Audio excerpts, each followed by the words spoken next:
でもドトできる誰でもスピード稼げるガバナンスまである中集権のメディアはもう終わりだ真相から立ち上るインクと真実がぶつかるリバヤさんニュース開かれるに嘘はない読んで書いて氷結しろ力はみんなのものイカスミをたたえろニュースは君のものだレバヤさんニュース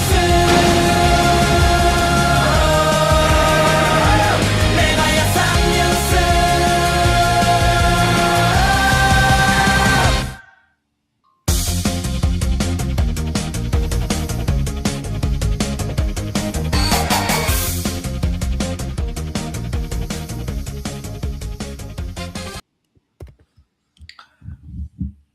What's up, everyone? The Advisor here, Leviathan News, and welcome for another episode of Stable Talks with Pharos. I'm here with Token Bryce again. How are you, kind sir? Hello, Leviathan News. Glad to be here again. Same. Nice to have you on. Let's give a few seconds for people to join in. Guys, if you're watching it, you can watch the show, by the way, on the Leviathan News channel, of course, YouTube and X. You can watch it on my YouTube and X.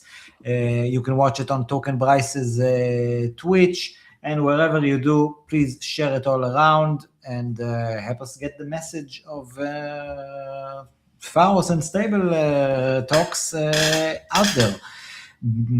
Before we start, Bryce, should we do? Let me show you something. Show me. This will be better.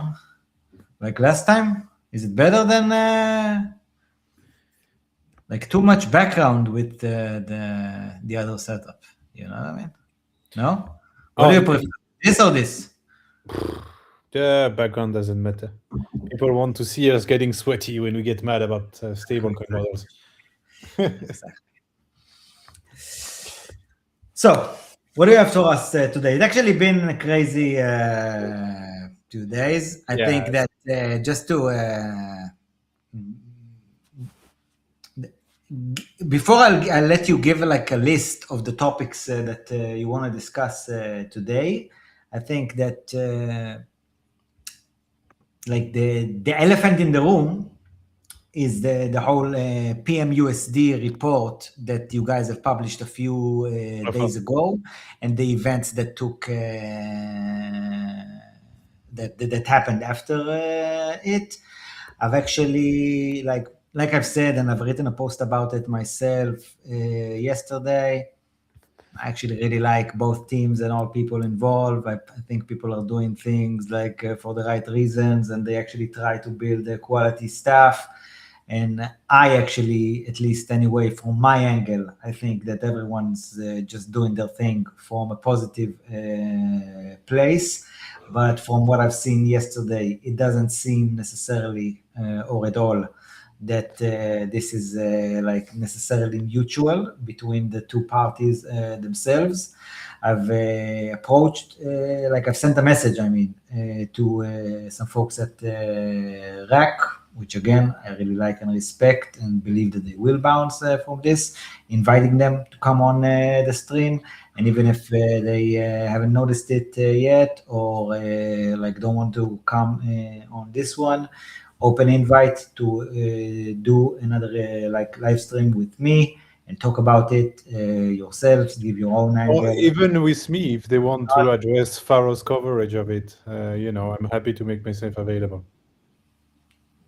Thank you for that. And I just did it because I think it's like the right and ethical thing to do. But again, I think that the whole point of doing, I'm definitely not a journalist or whatever, but I think that like the minimum that I can do is at least try to bring like all the sides of a specific stories to the best of my ability. And again, just hope for the best for everyone and everyone out there from the RAC community, if you're watching it, and everyone from the RAC team, if you want to join this stream, send me a message on Telegram or write a comment on over here on the stream, and you can definitely join it if you want. So, of course, I want us to talk about this, Bryce, the whole PMUSD depeg and report and that kind of stuff. But before we dive into it, what else do you have for us for today? I know you have a full list of topics that Yes, I have a lot. So we have a few chatter about the cypherpunk vision of stablecoins, PMUSD that you mentioned, a massive coverage expansion on Pharos with about 50 stablecoins added since our last show 2 weeks ago. So we went from so it was 200 like, something. Yes. Even wow. below 200, I think. And now we are exactly, I just pushed, at 243 total alive tracked stablecoin, plus 80 dead, plus a few others. We have, this is going to be, I guess, the fun part of the show. I'm not sure you have seen it yet, by the way. We have Pharosville. Have you seen Pharosville? I've used it. I haven't really played with it, but I've used it as the thumbnail for YouTube. Nice. Okay, so you've seen it, but I want to talk about this a bit. And then we have the blacklist tracker, which is also kind of a topic related to what's hot today. We will connect everything, you'll see. But it got a bit of upgrade, and especially the capacity now to assert the mass of stablecoin in circulation that is provably unfreezable. And that number is ridiculously small. Like it's an absolute shame. Like really, we should all look at ourselves in DeFi and be like, hey, are you proud to say you work in DeFi when you know this number? Because I will give you this number. 0.05%. That's the mass of stablecoin that cannot be frozen. 0.05%. You heard me with the right amount of zero. Yes. It's a total. By the way, this actually means that this is not exactly like, this doesn't actually mean that okay, let's be honest what it means. Already have like a freeze option, right? No, let's be honest. I'm dead. I'm retarded in this, If we have an intentioned, powerful, adverse, governmental or massive corporate entities, so let's be explicit. If the United States, I don't know, Israel or European Union or Google or Facebook or something like that wakes up and decides they want to kill a stablecoin and put all their capital, money, resources, power, and political influence to make this happen, this is what can survive this. 0.05%, aka 10 to 12 stablecoins, depending on how you count. And they're all pretty small. That's kind of how it's definitely we'd want you to expand on that and really like the only thing that I'm really can say that at least the one that has some kind of a size is probably Liquidity, no? Yeah, there are a few others. It's not just Liquidity. There is. But do they have any size? The other ones? No. I mean, even Liquidity, if we're honest, doesn't have much size compared to the task at hand. Like what is $30 million against 300 billion of freezable stablecoins, right? And I need to check because my push just added a few stablecoins that are marked as such, but I don't think they are. It's okay. I will double check after. But yeah, it's things like yeah, definitely. Things like Bond, LUSD, HiYUSD. You have Felix USD is also a big one, a Liquidity fork on a Hyper AVM with twice the size of Liquidity. And a few others like this, Liquidity forks, and yeah, some stablecoin like that. Gonna be interesting for sure. And I definitely want us to elaborate on how exactly you define what's freezable and what's not, because I know that there are like different tiers of whether a token is a stablecoin is freezable. Like it can have a freeze option at the moment, but it can also have like an ability to upgrade and then add it and all kinds of stuff like that. So I want you to explain and touch on that. And actually, it's a good opportunity to give a big shout out to the Trustless Force, led by Michael Svoboda from Liquidity. I remember talks with him. I also had an interview with him on Frankencoin. It's over there on the channel if you want to see it, from Stable Retreat in Chile, which was great. Shout out Frankencoin. And Neo Holdings for hosting. With a collaboration with Stable Summit as well. And to be honest, a very blessed initiative that I think he's doing, trying to grow the size and relative market share of decentralized stablecoin. And I've actually sent him our first episode together, Bryce, to nice. Michael. And I told him that we will be very cool to have him on at some point to discuss. Definitely. I think it's definitely someone that you will also enjoy having on here, and I'm definitely sure that you're very much aligned, maybe more than anyone, with that purpose of him with the Trustless Force initiative. So just let us know, guys. Okay, let's start with PMUSD. Bryce, let's get straight into it. Tell us a bit about the report and your angle of things regarding what took place afterwards. Give us the Pharos side of. Sure. Yes. If you want to share your screen, let me know. Yes, I was actually working on that. That would be this one. Click. Just so we have also kind of the thread about it, right? Yeah, of course. Will be nicer and probably better. Yes. So here it is. Can you see it well on stream? Yeah. Yeah. Yeah. So PEMUSD, precious metal USD, like every stable coin in existence, pretty much, got reviewed by Pharos, right? And Ike, or champion at Pharos, is also doing amazing threads on kind of, he's making the Pharos data speak, essentially. So when we find something interesting in our data, he will surface it and articulate it into a thread. And so his core angle for this was like, okay, we have this stable coin growing strong, kind of a heavy hitter, right? Because it was bribing quite nicely on curve, paying good yields all over the place. But at the same time, back then, and the back then is a few days ago, right? You have the date here, May 1st. Can you remind people what was the market cap? About $100 million. So on May 1st, we published this thread, really highlighting into the collateral of PMUSD. Because I really think that was the core question here. So maybe the thread, it's a thread. So maybe share with the chat. I'll put it here, so they can like review it on their own time, right? If they want to actually read the thread, I'll put it in private chat for you, so you can easily forward.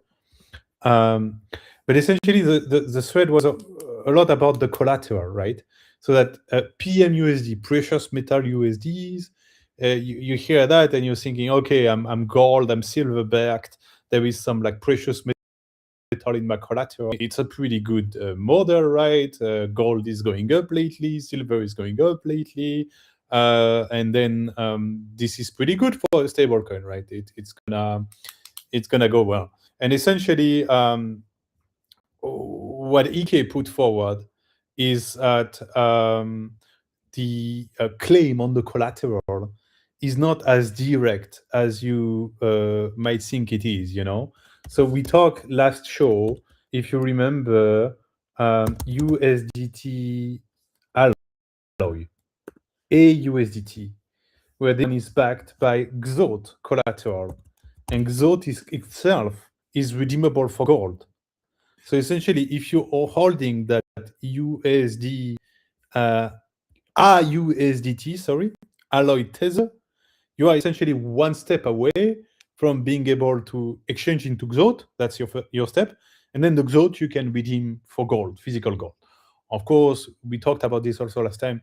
There are conditions. You need 100 XOT, which is like what, $4.5 million to order a physical redemption from Tether. So it's not like up and you redeem for physical gold, but the link to the physical gold is very tangible, even though limited in redemption conditions, time, and so on. With a stablecoin like And PMUSD, also, by the way, if I understand correctly, when you described it 2 weeks ago with XAUT or AUSD, I'm not sure exactly, AUSDT, you said AUSDT. like basically it should be like kind of immediate. Like I don't know how much time like it actually takes, but it can basically like the activity of redemption can happen instantaneously. Atomic, as they call it, because essentially, redeeming to Xot will be easy. They can deliver the Xot to you like, virtually instantly. But then the settlement of Xot back to the gold bar, as you can see on the Pharos redemption module, take 1 to 7 days.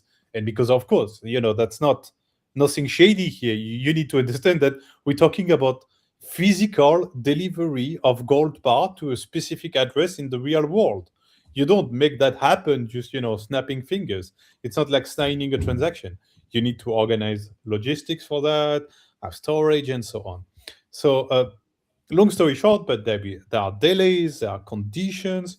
Oh, and actually I'm wrong on my number. It's 430 XOT, so like $20 million. It's not 100. I think 100 is Pax Gold. I might have mixed up. But essentially, large amount, more professional actor, but a direct link to gold versus a stablecoin like PMUSD. It's a situation that they call in situ, and it's a really much more meddled, much more indirect link to the collateral. So on Pharos, we tried our best to explain concretely what is the collateral of this PMUSD, and it leaves you with this. You read this and you don't understand much more, right? Token Blender base token held on chain in ARAC, AWFX Treasury. TB is minted against Ion Digital Ion RO token held in Token Blender's contract. And Ion RO represents a gold backed digital security and in situ gold claim. So, without unpacking this whole word slop, you do realize that this versus what we saw before, let's take Xod because it's simpler, but Xod collateral is LBM gold delivery gold bar held in Swiss gold. So you do see like one is like the physical thing. Okay, there are some modalities to access it. The other is like a wrapper of a thing that holds here, this thing that has the physical thing that is tokenized and that maybe you can redeem it here. So that was pretty much the whole thread of EK, very good thread, to kind of showcase this. And again, this was May 1st. Then what happened, and I'm going to show you on the tab now, what happened is PMUSD started to depeg. But the depeg happened a couple of days after the post, right? So you can see it here where it's still really pretty close, like only a few days. only a few days, yes. But yeah, I'm not sure I want to go into this causality or whatsoever, discussion, because I don't think that highlighting details about a stablecoin collateral can be considered like an attack on it, like a sturdy stablecoin should be able to resist people discussing its collateral. Right? That seems quite basic to me, right? So, like, if people go on Twitter, they're like, "Hey guys, liquidity is backed only by ETH. I'm not sure about that ETH, bro. So, ETH is not doing so good lately. Maybe it's not such a good idea." Well, LUSD freaking chug along, right? It doesn't give a fuck about what people are saying on Twitter about its collateral that it is. It has immutable code and it's able to navigate all kinds of market conditions. And as long as ETH is alive, LUSD is alive, and this is it. So that's why I'm a bit like, precious about this discussion. I do want to highlight, though, and to remind people that what we're doing at Pharos is to provide transparency. That's one. And I think that kind of existed before, but not so much. But what is new and kind of breaking people's mind a bit is highly contextualized and thoroughly verified information specifically on stablecoins. Because right, you have DeFi Llama, you put anything in DeFi Llama and you get amazing, insane figures. But DeFi Llama like has stablecoin categories or whatsoever. But I'm not even sure they're doing stuff like peg tracking. Like we have a lot of things on Pharos that are we are assuming that what we track is a stablecoin, and it's a fair assumption because we only track stablecoins. And then from here, we can do a lot of analysis that are not available on generic dashboard, right? We look at collateral, we look at redemption logic, we look at like we track live the collateral of over 100 stablecoins. Like people are still not realizing what this means. We track DPEG lives, by the way, and we even have a DPEG warning system. And thanks to those two, quite a few people were able to get out of that precious metal USD at 97 cents because they had the alert sets on the Pharos Telegram bot where you can set up alert. For instance, you can set up an alert on a specific stablecoin that if it depegs more than 3%, you get a ping. Usually people like this 3% threshold for some reason. I found this. I'm learning as I build. But I guess the 3% threshold is the signal. Like 1-2%, it can happen, like who knows? Maybe it's a bad day for the stable, or a lot of people sold at once and the liquidity is not so good. So if you look at PMUSD, 99 cents, 98 cents weren't a crazy occurrence, right? But then the signal really started to emerge at 97, 96 cents, essentially. And this is after that it kind of took a dive. So yeah, long story short, I don't know where you want to go on this. That's actually a very good point. Maybe you can find it because I'm not finding the account now. But Jordi actually wrote exactly about. Oh yes, about what you've getting just saved by mentioned. the So bot. maybe we can show that. Of course, on yeah. I will add, that those who actually knew how rack, like those who actually read the docs and have actually, like, again, like I didn't see any information that was made up or invented, you know what I mean? Like, because this was information that was out there, meaning that it's about the collateral, like what's backing PMUSD is unmined gold. Like that's at least how I actually knew it. Like I don't read every docs of every project, but because rack was interesting for me long ago, since I've learned about it, probably over a year ago. I actually also own like a rack bot, like I'm part of the rack community, the NFTs over there, and this was like public information. Like whoever actually read the small details, they could have known about it in advance. Like what I'm trying to say is nothing new actually happened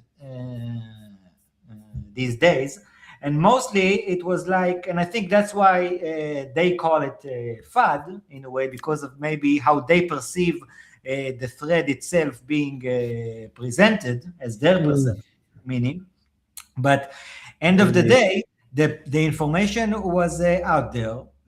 Like Pharos didn't collect it in like, I don't know, like Pharos just took data that was available for anyone to... No, I mean, of course, we do not create data. We observe what Yeah, exists. that's what I mean. Like, But we explain.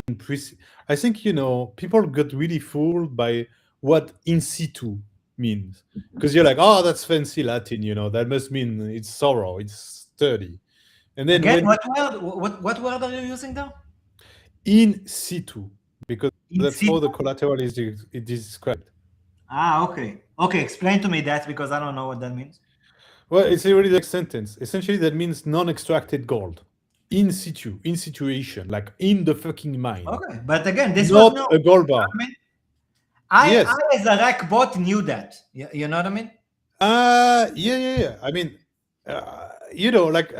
go whichever side you want. I'm happy with it. Either this was known, then Pharos reports caused nothing.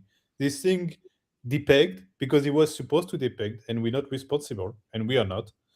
Or it wasn't known, and the fact that Pharos highlighted it caused market panic. But I'm also doubting this scenario, because if you look at what actually happened on chain, it's why does a stablecoin depeg? Because a lot of people are selling. As simple as that. and the redemption capacity was not up to match. So there's been another guy, if I can find him, I think I gave him a retweet or a like, so it shouldn't be too hard. But it was yesterday. And also, like, I think at the end of the day, it's about liquidity. Like, if you don't have deep enough liquidity on chain, and many people are selling, then because the peg, it's not that the gold, the undermined gold is not there. Like, I'm not saying, or I don't think anyone is saying that the unmined gold is not there or not in existence, or they don't have like, the actual rights for it. But it's another SVB scenario, right? It's a question of liveliness of your collateral. So, like, the depth of liquidity, you know. No, it's time. It's time. The main ingredient here. It's literally like SVB, right? So let's say every single holder of your stablecoin wants to exit now because it's Armageddon, right? Can your stablecoin stomach it? And what we found with SVB 4 years back or something is that in normal times, yes. But if Armageddon happens at 5:30 p.m. on a Friday, US time, then sorry, bros, you gotta wait for Monday. And that led to the USDC going to 87 cents. And I feel, different grade, different everything, but time is the connecting element here versus with Rack. I pictured, and maybe that's a problem of comms on their end, but also of expectation and not checking enough on people's ends. I pictured that people heard precious metal USD. They're like, okay, gold-backed stablecoin. We know that. We like that. We ape in that. You see, they didn't think so much about it. And then they realize, no, wait, it's in situ gold. So the thing is in the ground. How long does it take to extract gold from the ground? Like, mine it and then shape it into a bar and have it stamped and then have it certified and then finally distributed into whatever network they use for that. I'm not a gold expert. But you see what I mean? The timeliness it's much longer than just, okay, there is this gold bar sitting in a vault, and if you give us a ping, within 1 to 7 days, you have your gold bar. Which, again, is XOT and Pax Gold, the gold-based stablecoin that we used to. But now we are in this in-between weird category of like those dollar tracking precious metal-backed stablecoin.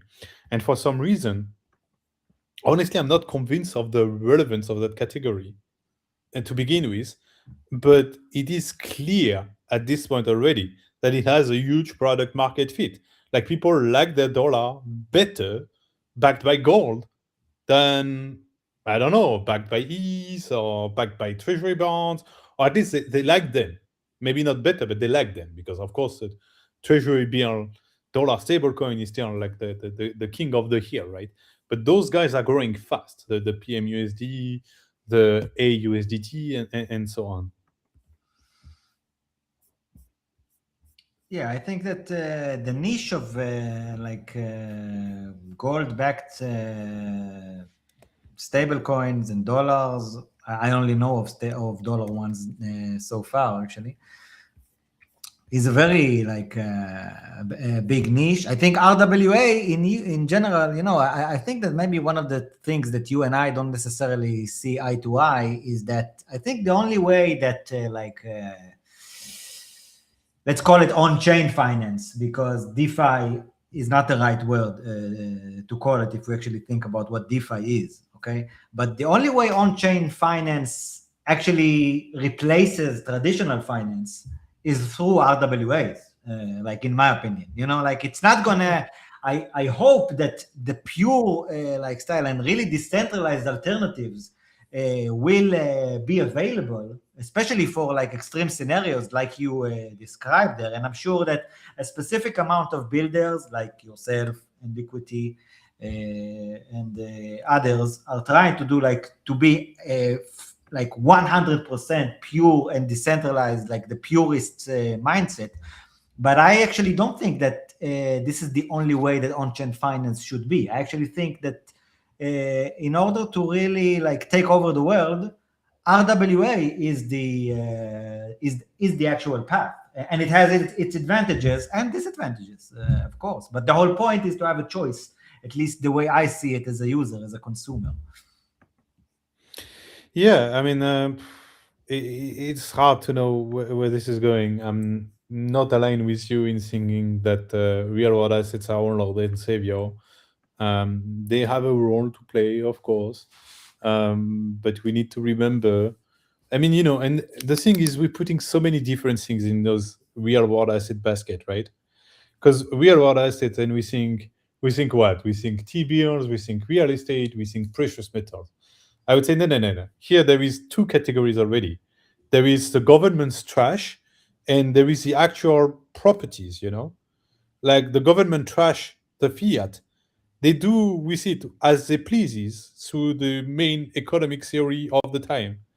The gold, even if you have a new, I don't know, chairman of the Fed that is a big gold bull and love gold and all his life is about gold, he's not gonna make gold appear. He can only decide to use dollar to buy gold or to invest into more mining capacity, but he cannot make gold appear. Just like the same thing for houses. If he likes real estate, he can support real estate project in the US, invest abroad in real estate, invest in companies that facilitate real estate, but he cannot make real estate appear. He can make USD appear. So that's why I think this real world assets category really needs to be segregated. You can use more politically correct name that my government trash, non-government trash categorization, but I think at least my categorization has merits of explicitity. Let's call it, finite versus infinite, if you want. And fiat currencies are infinite by definition. They have no limit. If we want 100 million, billion, trillion, gazillion, trillion extra dollar tomorrow, we have That's the them. business model. Yes. If the aliens are coming to Earth and we need to fight them back, I have no doubt that the Americans are going to print how many, whatever is the numbers. Now, used to be talking in billions was a big deal. Now they're talking in trillion. Maybe in 10, 15 years, in the 2042, 2047 financial crashes, they're going to be talking about trillions of trillions of trillions of trillions. And that's going to be the unit to relaunch the economy because it keeps inflating. But anyway, we're going on a sideway, but my point is, connecting DeFi to the real world, why not? But connecting it to the insanity that is our current financial system, that's the gravest of the mistake we can make. And that's why I am so bearish long term on every single project that literally, let's use the correct word here, vassalize himself to a state. Because this is what you're doing, right? If you're maker and you have DAI, and then one morning you wake up and you decide we're going to have PSM to stabilize the DAI, and we're going to use massive amount of USDC, and therefore we're going to be essentially proxy holder of treasury bills. What you did, put in plain man language, is you kneeled to the American Federal Reserve. You kneeled to the American government. You vassalized yourself to the domination of the institution that controlled the US dollar. And I don't think that's the right course of action. Don't get me wrong. I'm not saying we shouldn't find ways to tokenize US dollar, but we should do it without vassalization. That's a crucial part. That's what I love so much about something like Liquidity, Polaris that I'm working on, and Ball and so on, is they achieve that. They give you an instrument on chain that represents a dollar, and arguably the sturdiest dollar there is. But at the same time, they do not vassalize. I get your point, and I actually really like it. I just think that, I ask myself, not only if it can happen, even if it can happen, when. You know what I mean? I kind of think that there's a long phase until something like that happens, and a lot of downfalls that the regular system needs to go through in order to actually get to the point that the majority of population actually knowingly wants a different alternative. I think it's a very long process of actually getting there. By the way, can you share a few words maybe in explaining the PSM model to me and maybe others who aren't really understanding what it means? Yes, for sure. So PSM is essentially a mechanism that ensures it has two things, right? It enables you to swap against a given stablecoin. That will be the PSM asset, essentially. And at the same time, it will it has this notion of capacity, right? Because how do you swap? You swap through a price stability module, as they call it, a mechanism that assumes a 1-1 correspondence against a given coin and build a reserve against this coin, enabling you to do the swaps. So to be a bit more in practice, USD DAI back then had issues with frequent overpegging. We're talking half a decade ago now. And essentially, the solution was to create this price stability module against USDC, enabling DAI holder to swap against a USDC stablecoin, essentially. And that led to make a DAO, like the entity, essentially, accumulating huge amounts of USDC that are essentially the reserve of its PSM, the price guarantee that this Dino USDS will not fly over one.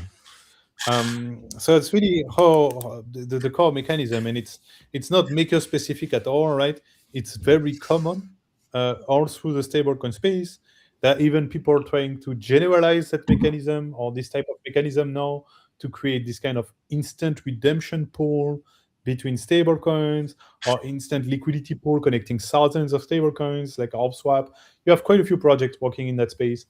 But that's kind of the core idea. It's like kind of a handshake agreement, because that's important, right? A handshake agreement between USDC and DAI.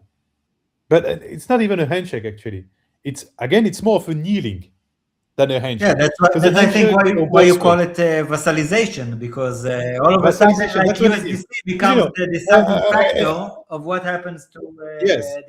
A handshake would be DAI saying to USDC, to me you are worth one, and then USDC saying to DAI, to me you are worth one. Okay, we're gonna set up a mutual structure enabling a 1-1 swap of our assets. I'm adding a guest here, by the way. I'm adding a guest here. Nice, but that's not what happened. Oh, the man of the hour. Nice to meet you, Ike. On here, man. Ike, you know, the first discussion that we should raise actually is whether you're called Ike or Ike. I think that's. Okay, I think everyone calls me Ike, but it's pretty much Ike. But I am the one who started Ike. I'm sorry. Yeah, exactly. But most people call me Ike. But anyone will quite fine. Whatever you say, man. Like if you say Ike, Ike, like it doesn't matter to me. Nice to meet you for the first time. For me, it's the first time. Yeah, it's the first time actually. for you. We talked once a bit on voice, but only very briefly. But most of it was text. Like I've told you two on the group, and like I've told Bryce. By the way, can you mute us on the over there? I can hear it on repeat. Maybe it's from your computer, right? That's a bit strange. Not maybe if sure I talk now. For now. Yeah, I can hear like now. Maybe you have like another device over there that it's talking, or from the headphone. I have no idea. Anyway, I was just saying that basically I think it's a brilliant move by Bryce to pick you to do the growth and the comms and the research at Pharos. I must say I'm very impressed by the work you do. I think you're extremely diligent. You have amazing output, interesting threads all around, and just really enjoying and appreciate and learning from your work. So respect and congratulations for what you do. Give us some of your own thoughts about what we were talking. I don't know if you've listened to the episode up so far, but so far we've only just discussed the PMUSD. Without me, that's not fair. Yeah, exactly. So give us some of your perspective on it. So I had a lot of things to say, and it was quite interesting. First of all, my Coin is quite good now, so I'm trying to see what's wrong. Right now it's okay. Right now, maybe you just when the others talk, just mute it, and it will be easiest. Okay, I see. So I had a lot of questions with the infrastructure of PMUSD. And interestingly, it was not like I planned to be a whistleblower or just spoil the whole thing. But I was doing my usual research, and then I figured out that something just didn't make a lot of sense to me. And then I thought I'd dig in deeper and ask some questions, like I usually do with my research, ask a lot of questions. What made you, Ike? What made you first of all even notice it and decide to explore it? I understand that there was some kind of a small depeg that made you look, and then you started No, seeing stuff or it what? wasn't. It wasn't a DPEG. It wasn't a DPEG. So Bryce couldn't testify that many times the coin is a bit too harsh. So it was just my usual scanning the platform and checking some of our decrypted coins to see if anyone there was a bit too harsh. Then I saw PMUSD with the DPEG. I'm like, why is this with a DPEG? You know, because we had to talk about them before. Me and Bryce with the team. That was about 2 weeks ago. And so I wanted to check more if what was said was being implemented already. Then I figured that it wasn't done at all. And so I wanted to make a case for them, apparently, to say, oh, Brian, this is a bit too harsh on them. But then I'm seeing that it's actually too lenient on them, you know. And interestingly, the part of it that made me more shocking for me was the report that they gave back. So I read their report, the reply yesterday, and it was Let me dog just shit. I'm try to sorry. pull it up on It was screen because I was wanting to share this anyway. Let me know if this is what you mean. I can do it. I have it saved in the tab if you want. Yeah. And So because there was essentially, what they were doing in that report was basically confirming everything that I said, that we said in the report, and then they were trying to pacify the community to say, "Oh, hey, it's okay, it's all right." But we're saying that this is a fundamental problem here that needs to be paid attention to. And they're saying, "Oh, it's black." Well, yeah, it's fine black, you know, and that for me was a big problem. For example, if you look at the report, they said it's a perfected title, This is not it, dirt. Bryce, right? That's clearly yes. Let's go. Yeah. Let's go over it then and give us your thoughts on it. Because can you scroll back to the Yeah, beginning exactly. of it, Bryce? So this is an article that actually Rak posts after the interesting addressing the recent PMUSD FUD. You can find it on their X account. By the way, there was also an announcement issued by Ion Digital Corp about an hour or And two it made no ago. I sense. have it It made no slash sense. for after Sorry. both of them. Yeah, And both okay, of them make no let's go sense. ahead and You address some cannot of these tell me claims that just you like have you a are doing. I just want to Bitcoin give some up context to to the viewers. $100 million market cap and you have no redemption plans. And then you tell me that the redemption plan is in the roadmap.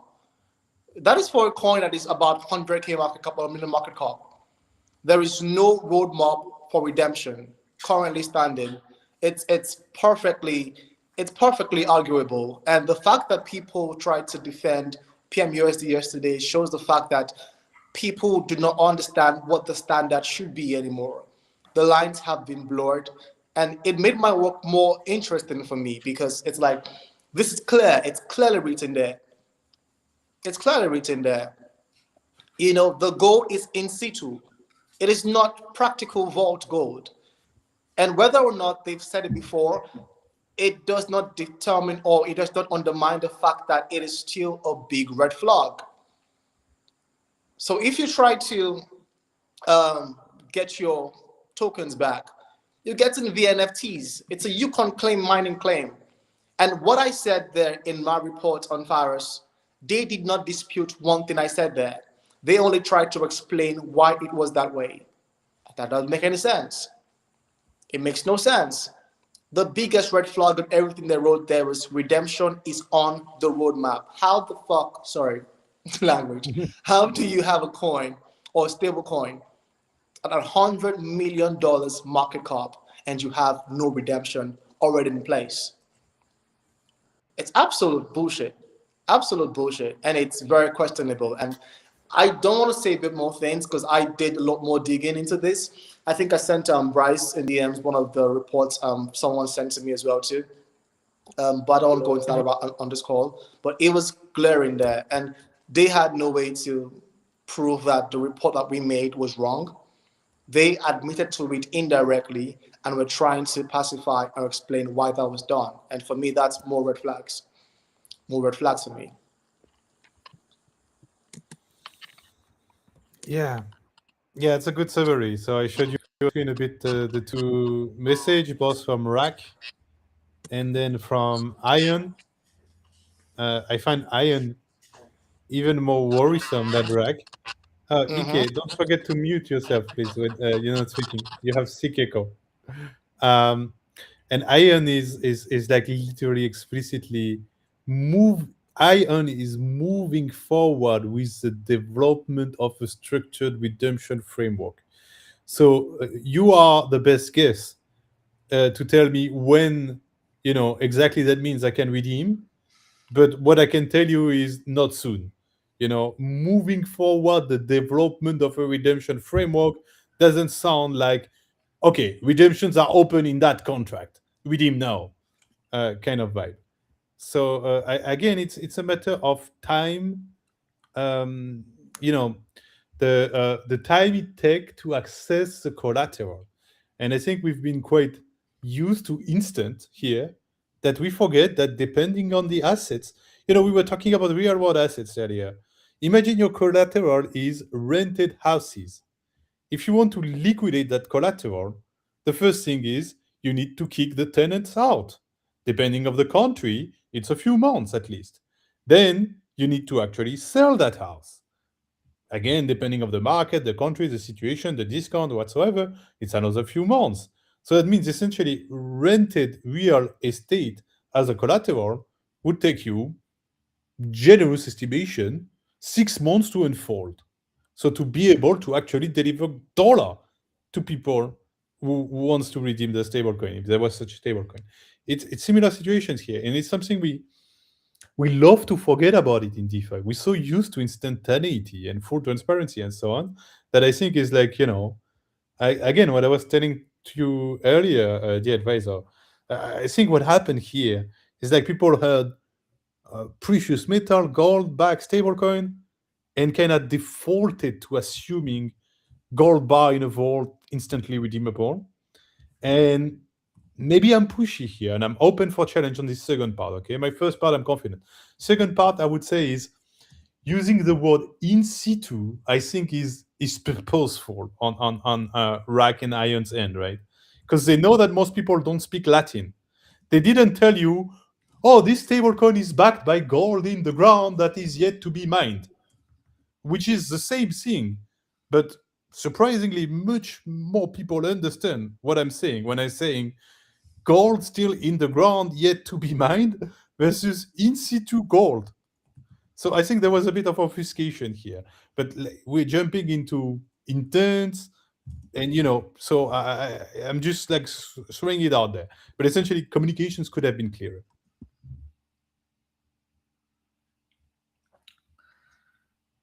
You guys both raise very good points, I must say. And I will add again that this information was available. Like people who really read the docs, I went through it, just like Cyril. I saw a comment from Cyril. Shout out to Cyril yesterday. And Cyril is a very good advocate of people who telling people to always actually read the docs. By the way, Bryce, I actually know that you and Cyril had last year there was a specific incident where he told you like that, he It's good expressed now. something We're like usually. homies again. I'm not trying to open anything here there, but I just say like Yeah, we had a bit of it. it's one of the instances that I remember, and I'll admit I don't always read all the details myself. Specifically with Rack, I was like, to me, this information wasn't new, but obviously it seems like it was new to some. And either way, I think that Ike just did great research and published it. That's what I've seen actually. Like he definitely has already proven that he knows how to do and really to dig into a project and dissect the different angles and find all the available information. And again, I can just commend you for it, Ike. And like I said earlier, these are the responses that were so far published from the Rack and Ion side. What we've showed on screen, you can find it on the relevant X accounts of both Ion Digital Corp and of RackFi. And open invite to the RAC team to come and share their own side of the story and their angle, and to try and correct everything that they feel is misrepresented here or in the report or wherever. Definitely on my show, I will be available. I will make myself available for this whenever you guys will want to. And really appreciate you guys and hope for the best. And I'm pretty sure that just like Bryce said earlier, he will make himself available for something like this if you would want him on it as well. Yes. And I can imagine that Ike will agree as well, but I'm not speaking in Ike's name. Yeah, and maybe just something that is important to put forward too is at Pharos, we're not. It's not like a distant church where we pass judgment on the stablecoins, right? Our goal is to get the most accurate information possible. So I'm trying my best with my armies of clothes and with Ike on the ground to be here to tell me, hey, Bryce, like this rating is weird. Like let's investigate. But also, there has been dozens of situations already where simply the stablecoins teams or founders themselves, they reach out to us or we reach out to them before a spotlight, and they help us refine the information we have on the stablecoin. So I don't know, like on the top of my head, for instance, CRV USD was such a case. They help us understand better the redemption model and the classification. Another huge one. This one is a bit. It's part of Pharos history in a way. It's EUSD Infinity 5. Because the founder was just very reactive in DM. He first saw his rating, he didn't understand, he reached out, we discussed, and he led to insane features of Pharos, like the redemption module evaluation and things like that, where he essentially just made fair points that his stablecoin was, back then, about a month ago, being judged too harsh by Pharos. And we looked into it, and we learned from it, and eventually we implemented deeper coverage that led to IUSD, but not only, a lot of other centralized stablecoins, essentially mostly, or in between, but that were relying on the redemption routes more than the DEX routes to get a large bump in the score. So long story short, to tell you that correct us, challenge us, come to us anytime. There is a feedback form on the side. On the site, you have the Twitter, you have EK that is super responsive here. Ike, sorry, I need to get used to it. And yeah, our goal is just to provide the most accurate data possible. Anything you want to add there, Ike?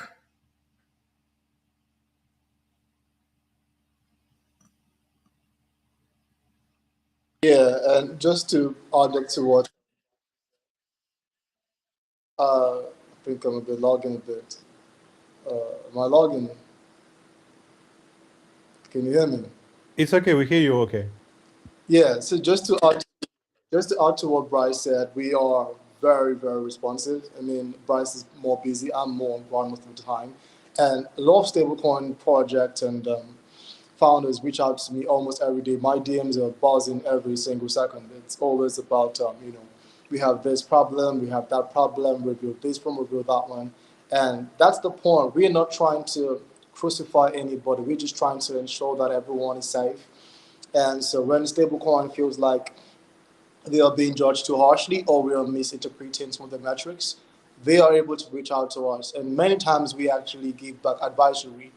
In the last couple of days, some people have reached out to me to say, "Oh, Ike, we think we're rated this way, and why is this?" And I'm like, "Okay, I think it's quite deserved so because of this. Okay, we're going to eventually look at it again internally." And so that's the point of what we're doing here. We are trying to ensure that builders have the right tools to build properly, that users as well to have access to proper transparency. And so if at any time there's a need for projects to reach out to us, to comment on what we're doing, to give feedback, we're very open to do that. Bryce is available. I am available as well too. And when Bryce is so busy, I'm helping to, pile up the request. Like I have about 10 waiting for when Bryce gets back from his trips, because, they've been buzzing me to say, oh, we want to check this out, check it as well too. That's really the point of everything. And I personally too, I am very available with these things, and I see this as a responsibility to the DeFi community and CFI as well too. And so I'm always happy to give advisory, always happy to show you what you're doing wrong and let you do it properly. With the PMUSD, I reached out to the team. Bryce and I reached out to the team. That's a long story, but we did that until today. No response from them.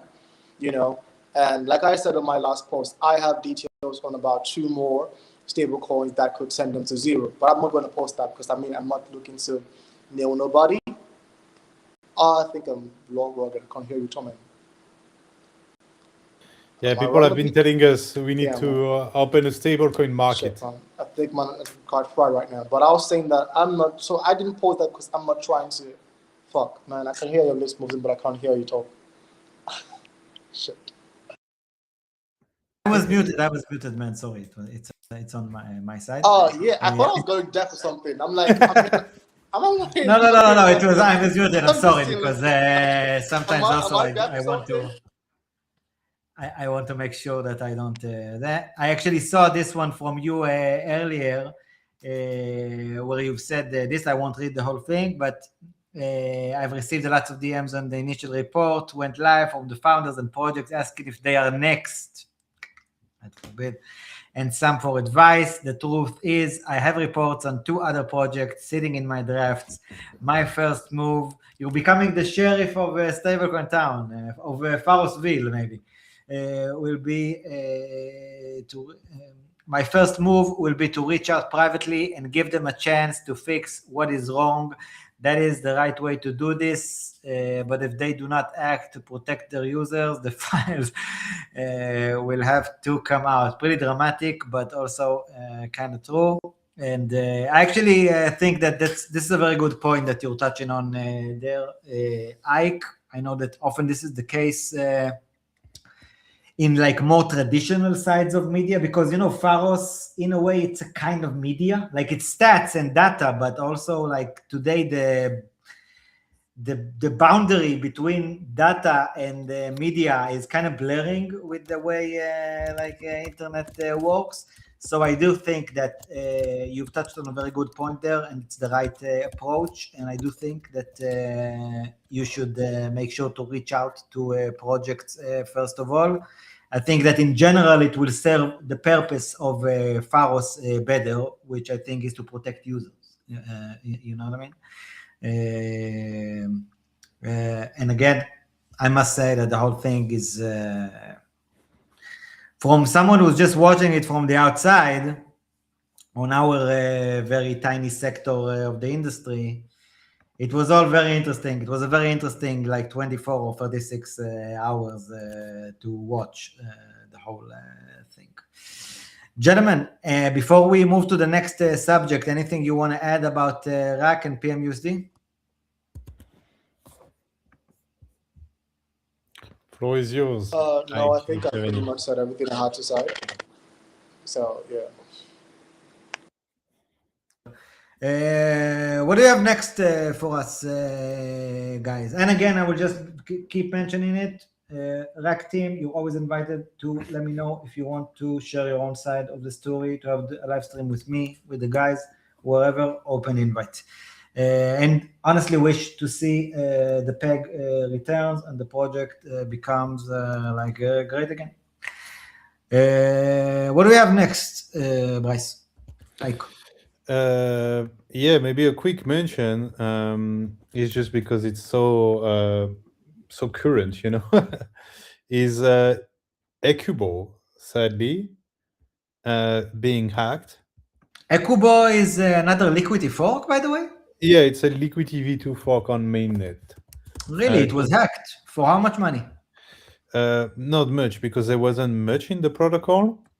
Where is it built, by the way? Ecubo is built on what? Do you remember? Yeah, it's a Liquidity V2 fork, so it's using the infrastructure. No, but like on which chain? It's on mainnet. It's on so really? they've been around a bit. They were on Plasma, then they went back to mainnet, and I think they tried another of those a la mode chains. So maybe something like Mega Ease or whatever was in fashion then. But yeah, it's very current. So the tweet that I'm showing to you is from 2 hours ago, right? Let me Um, pop it up. Let me pop it up. so very, very, very recent, and Kubu it hacked seems. for like 17 wrapped BTC. That's not that small, you know. I mean, that's a 1.5 trivial, billion. but Yeah, that's not much. relative to Kel, Player Zero, and the RSE Yes, exploit, yeah, it's kind of small, but again, that's a lot of money. it's like 1.4 we've million. been eating trauma for breakfast. So what is this? Like a baby trauma? You know? God forbid. Uh, but the weird thing is, it seems so far that the hack was more about the collateral than the stablecoin, because Can you stablecoin elaborate? itself. Yes, for sure. So the stablecoin itself is small again, very small. You know, like borderline. You would wonder if you want to pound that, because we're talking about a dollar stablecoin with 140K cap. So even if you manage to blow the whole thing, you're walking out of here. Wow. So basically, you say that. Oh wait, the supply just updated to 3.9 billion. So it does seem to be like a minting attack on the stablecoin. But Pharos hasn't picked up on the price yet. From what I'm seeing on the pool, it's still around $1, which is the surprising part. But let me open a few live chat to check. No, but you're looking at Athena now, I see. Oh wait. Oh, I mixed up the AE. Yeah, that's more like it. Okay.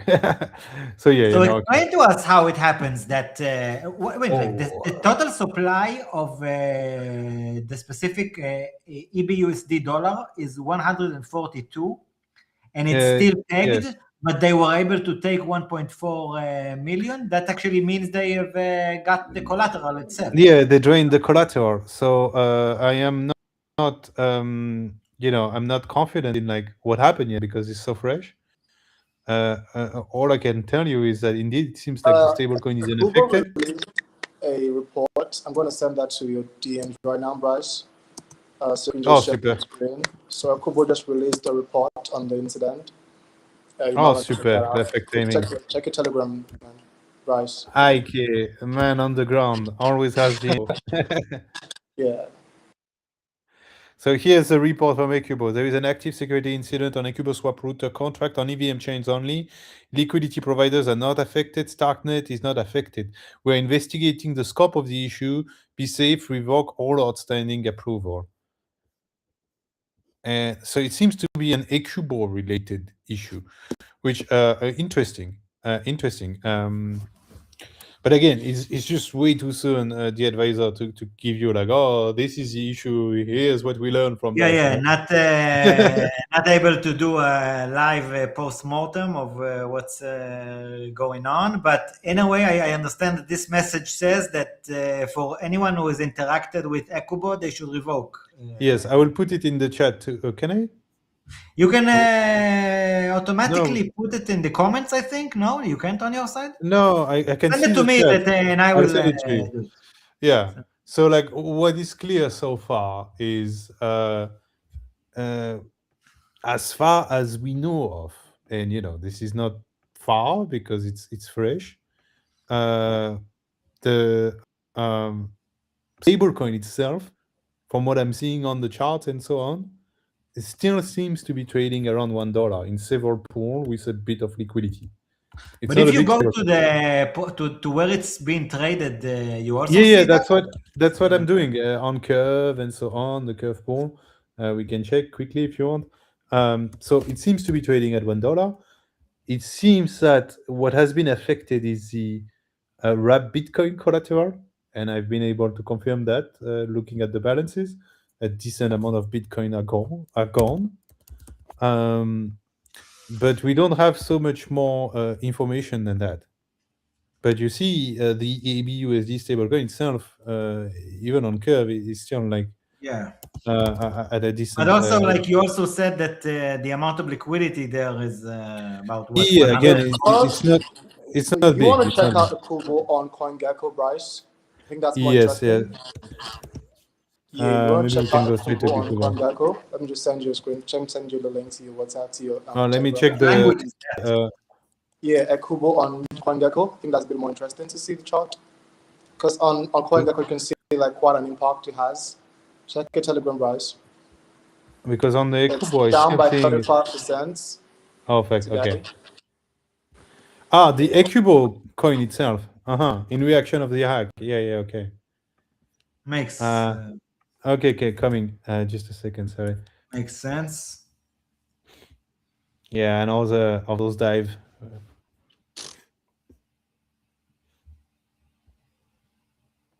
And again, this is not the stable coin EBUSD. This is the Ecobo project. Yeah, it's a DEX that they were token. using. What's the market cap of that token? Can you see there, Bryce? Sure. Yeah. Now it's Yeah. 5 million, but after a 35% dump. It was quite a bit more before Look at that fall over there. From around 7.75 or so, give or take, maybe a little under, to around 0.47 right now. Yes. Wow. Another day, another hack, unfortunately. So yeah, honestly, If we we will know have any more in the more few days. details on it, we will share, but good catch by you to deliver the message. And again, folks, if you've interacted with the protocol, with Kubo, strong recommendation to revoke now at revoke.cash. You can find the link to that message by Kubo to revoke on the comments on YouTube, by the way. Right. Shall we continue to the next topic? Sure. Yes. I have a few more. Let me find the tweet. So there was this tweet. This tweet from Hasib. You wanted, by the way, you wanted to elaborate anything on that, Ike, or all good on your side?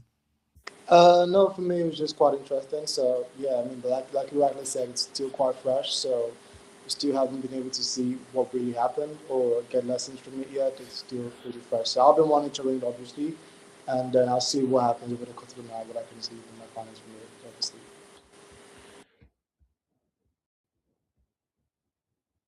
Thank you. Hasib, go ahead, Bryce. What do you have for us here? Maybe we read it first, just a second. Yes, sure. By Hasib. So For those, I'm pretty sure that most of you know Hasib from Unchained and Dragonfly. Stable coins are actually super cypherpunk. CT has broken your brain on this. The idea that anyone at any time with just a mobile phone can hold and send dollars instantaneously to anyone in the world, no KYC, no nothing. That was literally the cypherpunk dream. You know, in some aspect I can relate, but I saw that you have some thoughts on that, Bryce, which I actually kind of resonate with, especially if, like, can you really send your stablecoin, whatever you want? So that's this kind of tweets they spread because usually they are like they hold a kernel of truth, right? But they then also so glaringly miss the bigger picture that they form like this perfect mix of like truth and mistake at the same time. So essentially, at face value, everything he's saying in that tweet is factual. Indeed, there was like the Bitcoin white paper, peer-to-peer, electronic cash, and so on. So they weren't so much thinking in terms of stablecoin back then, but they were thinking in terms of capacity to transact between two peers from potentially anywhere in the world that don't know each other, that don't have a shared institution they can trust to make the transaction, like a bank or an intermediary or whatsoever. So that was definitely part of the original Bitcoin ethos. That is for sure. So already more than 15 years ago. That's the first thing.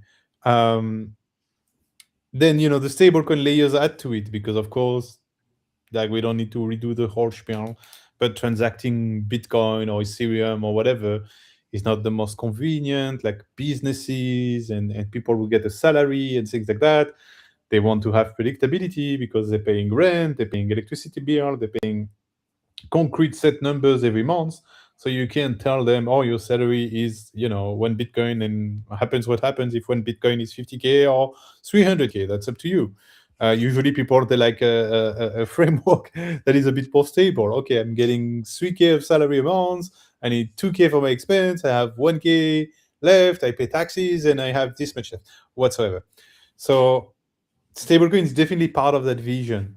But I think what is utterly missing, and what made it so such a polemic, is a complete blindfold on the fact that yes, there is no KYC on those stablecoin, but there is not no nothing, as he says in his tweet, and it's not the cypherpunk dream in the current shape, because there is this regulatory machine on top of it. All right, and that essentially you are, I'm not sure what's the right word to use here, allowed, enabled, encouraged, permissioned to transact using those centralized stablecoins, because you're posing no threat to the flows of values around the globe, right? If this flow become a threat, it will be terminated. And we established that in the beginning of the episode, that 99.95% of the stablecoin don't survive the termination. As simple as that. So it's really about, if we want to enable this cypherpunk dream, we need to enable en masse stablecoin at like massive scales, at like hundreds of billions of dollars scale, like current stablecoin, but even much bigger. Also, unfreezable, uncensorable, and so not relying on TBs, on real world assets, on centralized insurers with blacklist, and so on. In a way, and I think this is going to be a bit of a unexpected jump for people. But that's the beauty of crypto, is you have people thinking smart in all kinds of lanes, right? And you have someone that I like to read, which is an early cyberpunk guy, Punk 6529, for those who might know him. And he's been doing lots of education, has a bit of a movement now, and so on with his website. Interesting character. You can check him out. But he's been doing an amazingly good job at explaining to people the importance of freedom to transact, and how a freedom to transact is essentially the primitive to all other freedoms. Or to put it the other way around, the other freedoms are not worth anything if you don't have freedom to transact. So, like, I can give you freedom of political expression, and freedom of religious organizations, and whatever. If you don't have freedom to transact, anyway, I can control you through other levers as a state. So I can give you the bonds that you want to chew. If they become a problem for me, I will use the financial lever to prevent you from any existence or growth, and therefore your freedom of religion, you will create your little Christianity in Roman Empire, let's imagine. But then, you grow a bit too big, boom, funding cut, nobody can transact with you, nobody can exchange with you, you can't buy anything, boom, you die off. Hey, it's as simple as that, literally. Like, it's so funny because it's like two faces of a coin. Like, people are extremely fast now to recognize that we live in a hyper financialized world. Like, I don't think it's a controversial statement. Everybody would tell you, "Oh, money is at the center of everything. Money decide everything. Who we vote for doesn't matter. What we want doesn't matter. What we write, what we wish, what we fight for doesn't matter. At the end, the only thing that wins is the power of monies." So they will tell you that, and then at the same time, they will not realize that telling you that means freedom to transact is the absolute primitive of everything. It's a mother of all other freedoms. And I know in some people's head, it can sound like, what happened to Bryce? Like, he's going turbo capitalist tonight, right? Like, why is he so stingy about freedom to transact? Like, I thought he was a bit more of a communist, or whatever you're thinking about me. But no, it doesn't matter you're far left or you're far right. If you believe in individual freedom, and you believe in individual capacity to self-determine, not dependent of what a state wish of them, then you believe and you want freedom to transact.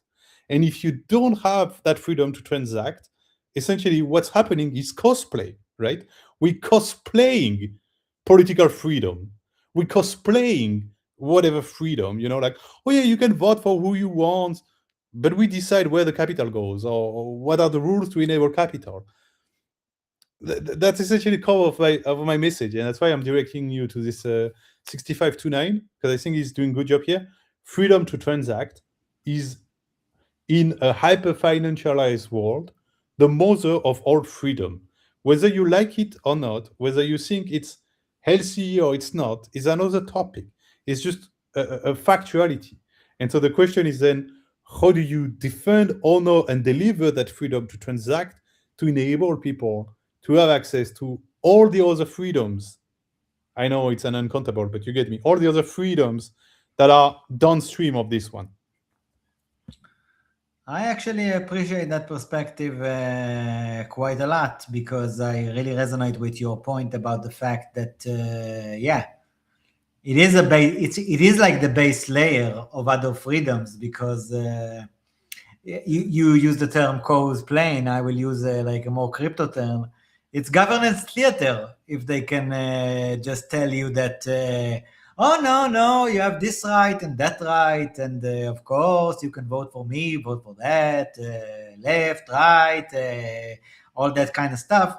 End of the day, the most useful tool that the authorities can use against anyone, whether it's a good or bad actor, if they prevent the opportunity to financially interact with others, end of the day, what are you going to do? You know what I mean? That's why cash, by the way, is still so strong.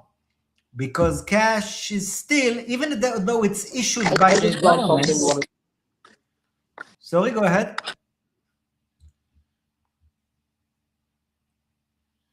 Speaking about freedom to transact, I just found something that should be probably put up there. I'm sending it to Bryce right now. It's a conversation that Satoshi had in 2010 by Satoshi, and it's the old Bitcoin talk. You can see it in your DMs, Bryce. From Put as well, which is fine. So you can see him talking about BDNS being used for separate network and separate blockchain. And so it showed that even Satoshi himself was quite in support of freedom with the blockchain and different possibilities as well. And this is the founding father of everything that we're doing here. And so I just thought this was quite an interesting read to hear from the horse's mouth himself on what Bryce is talking about, freedom to transact as well. So, yeah. Bryce, can you send me that link so I also post of course, that in the comments? Yeah, amazing one, Ike. Again, oh my God, you're digging the Bitcoin Talk archives. But yeah, that is spot on. Amazing indeed. And yeah, like if they listen, it starts with even like the smallest things. Like, I'm not sure how you say it in English, but they can foreclose your bank account for stuff like you owe money for a very small amount, even for a parking ticket or like a water bill or stuff like that. And they can seize your assets for something like that. That's how I, by the way, started with crypto. That's what made it so unique, in my opinion, when I first heard of this whole concept of like cypherpunk money, meaning money they can't confiscate for me, which I actually think is a huge factor in the fact that, I think that what draws many of us to the industry, even surely after the number go up side of things, is that it's freedom tech. It's kind of like the most ideologically driven industry that I know of, way more than any other, to be honest, because it is an industry that. But I would say it's actually quite the opposite, Yeah, it's sure, not but ideologically driven. Every single other industry is ideologically driven to an extreme extent, an absurd extent. This one is just built, when it's going right, on a principle that the freedom and the sovereignty of the individuals is to be respected, and that's it. There is no ideology in there. That's just That's an interesting point. tenants. That's an You see what I interesting. mean? Yeah. This is, if you think about it, the banking industry is built on the preconception that every single individual needs to receive his salary and perform his payment through a bank account that is facilitated by a service provider, a private entity regulated by the state, and that private entity has essentially, as we've seen, all forms of freedom in deciding how to serve said customer, how well to serve him, whether to serve him or not.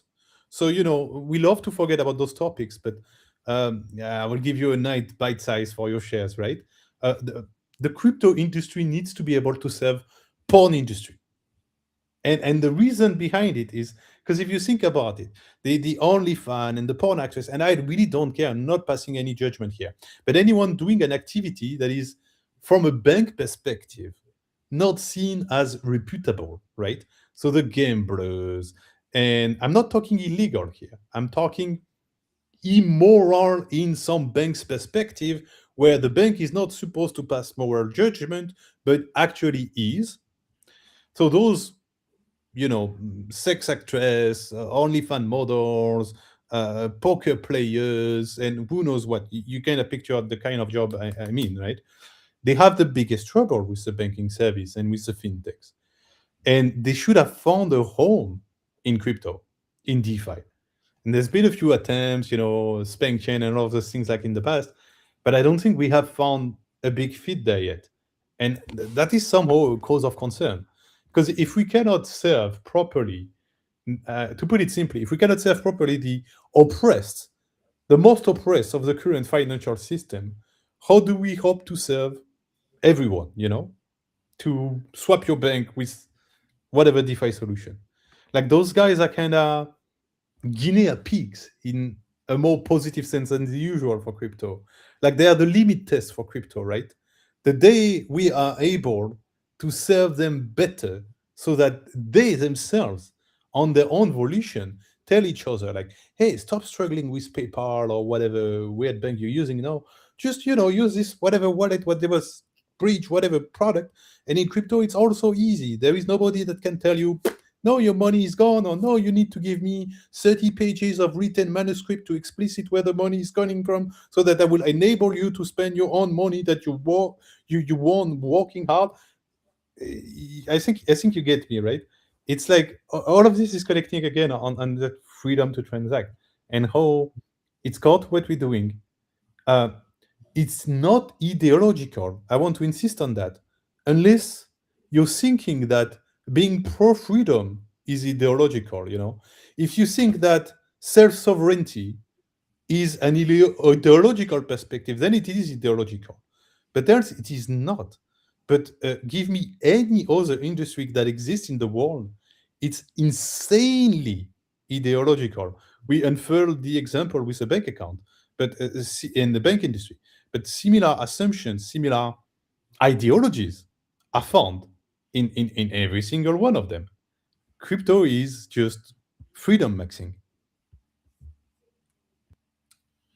I enjoyed that perspective a lot, and I understand where you're coming from. And I think that it's exactly to your point, the fact that it's a matter of how you define ideology. And to be honest, I do define freedom as an ideology, because I don't think that it's a common necessarily, like, I don't think it's so clear to everyone as it maybe is clear to you and I and maybe a lot of others. I actually think that as time goes by and I grow up, and especially after the last few years, from several different directions and vectors, I'm actually more and more convinced that many people, they don't want what we define as freedom. You know what I mean? They kind of want the sense of safety. Okay, let's call it that. And the fact that I think it's mostly about responsibility. Like, who do you actually want to be in charge? Do you want to be do you want to be in charge yourself, and do you want the responsibility to lie upon you and within you, or do you want to say, oh no, the government should take care of me, the state should take care of me, and someone else, some other force should be responsible for me and make sure that I don't fall. Like, you always want a daddy, you always want a mommy. And I actually think that precisely because of that, I actually do think that, crypto is 100% an ideology, because I even see, like, amongst my friends, on many, by the way, it's not only regarding finance and money and stuff like that. I don't want to get too political on the show from various angles. But, like, yes, so many times I get a sense that some of the people I like the most, like my best friends in the real world, I'm often asking myself, man, they don't even want to be free. You know what I mean? It's not about, they either completely don't get it, or they just don't want to get it. And by the way, these are people that are in many ways much smarter and more successful than I am on basically every... The drive to self-determine is not correlated with intelligence in any way. Those are like completely separate dimensions. Yeah, again, like, there are many different looks on it, but I agree with you. Definitely, I agree with the term of, like, freedom maxing. And I actually also think that, if it also raises, like, the moral issue of, like, okay, you can, for example, block someone who's a malicious actor, whether it's on, no matter what kind of a level, you can block him. But what is the cost? Maybe the cost is that a righteous person also is now exposed to that threat. And then it's a whole other moral debate, like, is it worth having one innocent man in prison? You know what I mean? Like, it's a whole topic within itself, which I actually think that we should often raise on the show and do some shows about. I will try to give another perspective on what you've mentioned there, because, like, for example, I think the most obvious example of what we're discussing here is Tether, USDT. Like, for example, Tether, good or not good? Because for many people, I actually think that Tether is a lifesaver. You know what I mean? By the way, and I often use it, because if I actually need, like, to go from crypto money to fiat money, okay, on this side of the world, they want Tether. And I'm pretty sure that all over the world, whether it's people in the East, in Africa, in Asia, in whatever, the fact that something like Tether exists and is able to scale big enough allows them access, and they enjoy it, and they actually get a better life because of it. And I agree that the other side of it is what we're discussing, that, oh wait, someone can actually freeze all that and say goodbye. So it's also, like, a more complex and, like, a topic that raises more questions. Like, once I was convinced that, no, Tether is bad. You know what I mean? But like, who are we? Are we kids? Like, those are the good guys and those are the bad guys. You're using Tether as a bridge. It enables you to connect to, like, essentially assets in the real world. And most of the providers doing that bridging, they will ask you for USDT. Fine, you know that. You also know that Tether is censorable. So I hope that as an individual that is also a freedom maximalist, you have now understood that essentially your stablecoin are to be stored in something that is not Tether, not but I still censorable. need them. That's my point. Like, But when you off-ramp, the amount that you want to off-ramp will be swapped to Tether, sent to a hot wallet or whatever you need, and do your transaction, used as a bridge, but not for storage. That I do, and that I agree, Bryce. That I do, and that I agree. But what if it gets to a point that I can't even do that? So my next question to you is, for example, okay, let's talk about the 0.05% of stablecoins, the ones who are really unfreezable, the one who really can't be touched. I will present it as a question. Can they be scaled? Can it be at some point that we reach a phase where it's big enough that we can actually transact that way in like a really uncensored way? Obviously, yes, because again, you have to understand that the current state of the no to the blacklistable question is literally the least effort, right? The least amount of effort possible is what being done here. Because the past of least resistance, if you want to grow a stablecoin, is just to wrap some bullshit from the real world, tell a nice story, and grow this supply of stablecoin. That's a story we've seen countless of times. But the real stuff, I mean, this data point is literally, you can't argue against me on this, right? How many teams? So okay, let's take a step back. What would make for an immutable, trustless stablecoin? I kind of give it away. So essentially, it needs to be immutable. If you want a trustless stablecoin, it needs to be immutable. There is no other way around.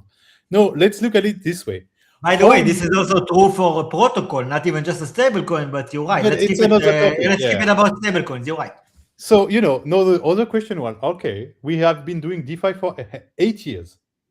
How many teams in the whole 8 years history of DeFi have even tried to ship an immutable stablecoin?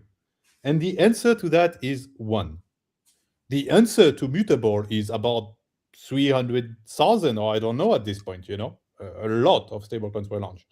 So again, this is the least amount of effort possible because there is literally only one single team that tried with 2 iterations, LUSD and Bond. There are a few others on the margin. Okay, those are not the 2 only By immutable the way, stablecoins, I but kind actually of the want to. one that matters. I actually want Um, to ask you something that you will know better than I. Like, can't someone argue that only Liquidity V1 is really immutable? Like, I don't No, it's know. not. It's not a matter of arguing about immutability because the fact that the code cannot be changed. This is like a fact. You verify it, and either it can be changed with a governance process or whatever process it is to enforce change, or it cannot be changed. So both of the protocols cannot be changed. But I guess where the question comes from is like the attack surface is definitely greater on a board, right? Because you have this wrap stake ETH and this rocket ETH as collateral. And so essentially, as an attackant of the protocol, you have more levers to pull. Maybe instead of just trying to attack the logic of the core protocol itself, so Liquidity V1 or Liquidity V2, you will start to think in terms of, okay, maybe I can find a flow in Rocket ETH, for instance. And if I can infinity mint Rocket ETH, then I can infinity mint Bold. I mean, not exactly infinity, but there is some threshold here. But you get my reasoning. So it's a bit like, this system is super secure, but the humans operating the system are not that smart. Maybe I will attack the humans. It's easier than attacking the system. So in that sense, it increases the surface. And yes, this is what could be said here. But you do realize what I said, right? That means, pawning Lido or pawning Rocket ETH, both of which are much bigger than Bold itself. So you could imagine that if they were to suffer an attack, let's put it like that, the attackers would have bigger targets than Lido and Rocket. Sorry, than Liquidity V2 through Lido and Rocket is, because together they're like $22 billion, and the Bold supply is like what 35 million or something. Maybe it was 30. It grew up a bit, so we can check quickly. 35 million about. So you see what I mean? If you pawn Lido and you pawn Rocketies or either or, probably most likely what you're gonna do is put it max collateral on Avi, borrow all the ETH. It rings the bell, right? Do the same on other money markets. Destroy all the liquidity that you have on dexes.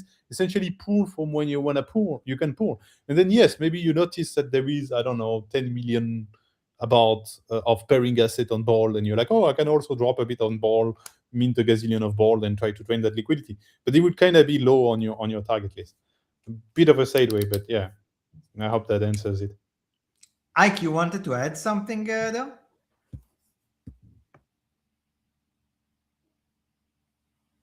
Speaking about blacklist, I just want to add a few things to blacklist and a bit more of a balanced from, because I've spoken to quite a number of founders about the same case, and speaking about blacklist functions. And what I've come to realize from my conversation with several founders, I don't want to mention some names, but is the fact that different founders genuinely wish that they could push out these products, and they genuinely wish that they could create stable coins that are blacklist free and have no freeze functions. But in the pure core scheme of things is revenue. And so most of these stablecoins find it difficult to scale on an institutional level without having the ability to actually blacklist. For example, if you want to be Genius compliant, you need to have the blacklist functionality, because there'll be, cases obviously that have to uh, deal with regulations. So if you want to be regulatory compliant, you need to have the blacklist freezable functionality. So right now it's a question for a lot of founders on, do you want to just scale, or do you actually want to uh, create a proper stable coin that is truly decentralized? Because a lot of stable coins that want to actually stay freaks free find that they cannot scale on a global level. They cannot be used by institutions because they don't have that ability. So it's quite a dilemma between founders, and I've spoken to quite a few. And I just thought to just bring that up as well to into the discussion, because I think it's quite an angle that needs to also be looked at as well too. Yeah.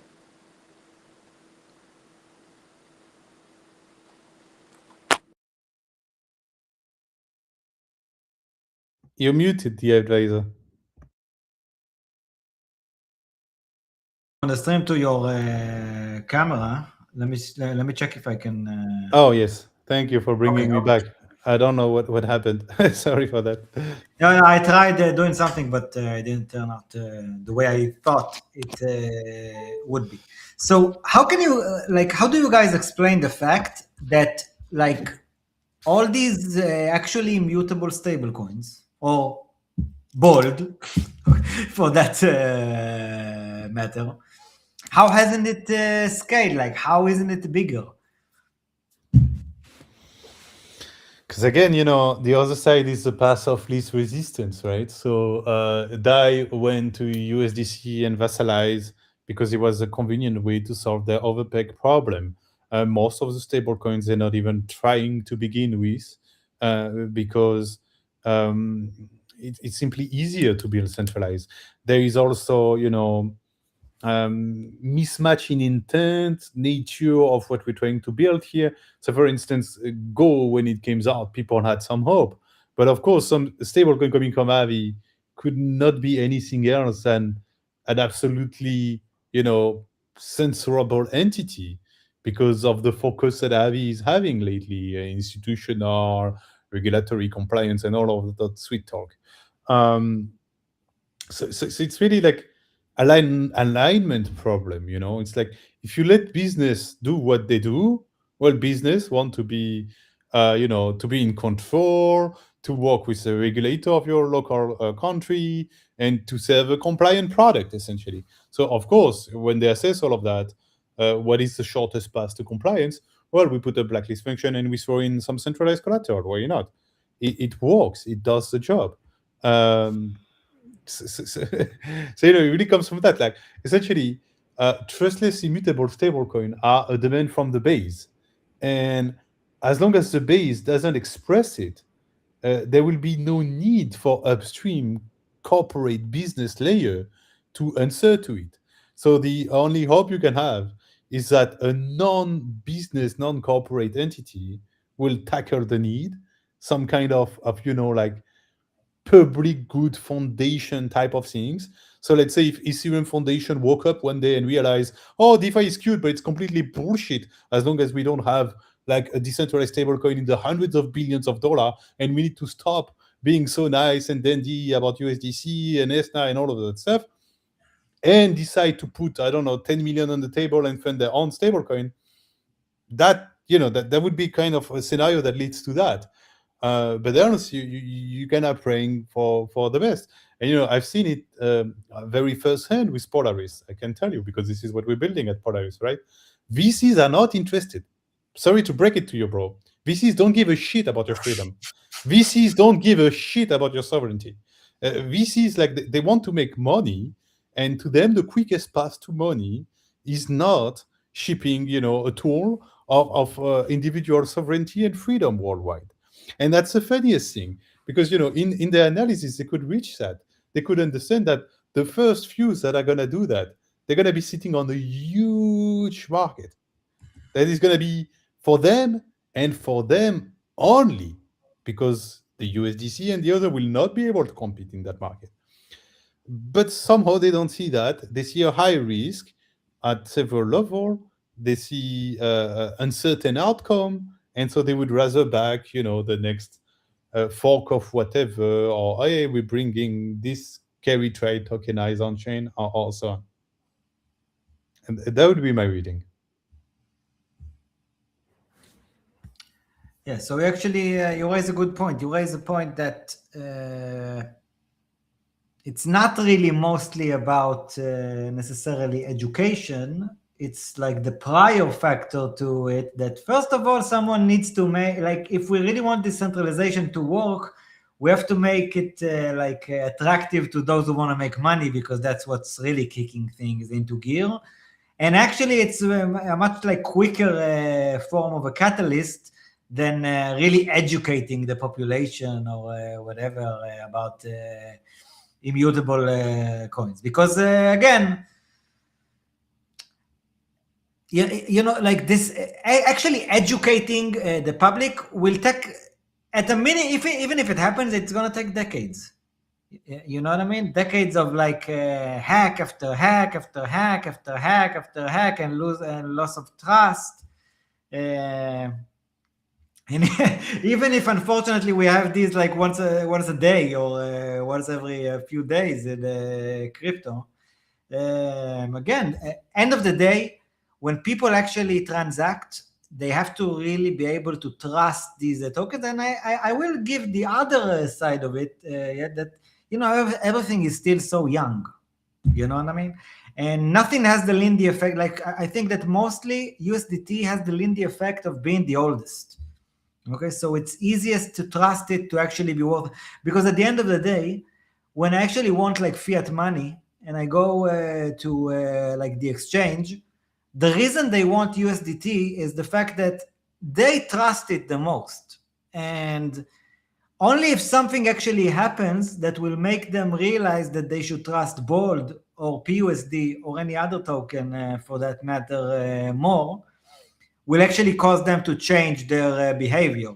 Because every time that they use USDT and it actually works, it only strengthens their belief that, just give me USDT and leave me alone. You know what I mean? Yep. Maybe to share again, because on this we've been doing, I'm going to still throw flowers because people are not doing it enough. But if you could share the screen, that would be cool. But what we have at Pharos is the most advanced by an extremely wide margin blacklist tracker of the whole space, right? So the best blacklist tracker you can find, they will track partially about 3 stablecoin in terms of freezing.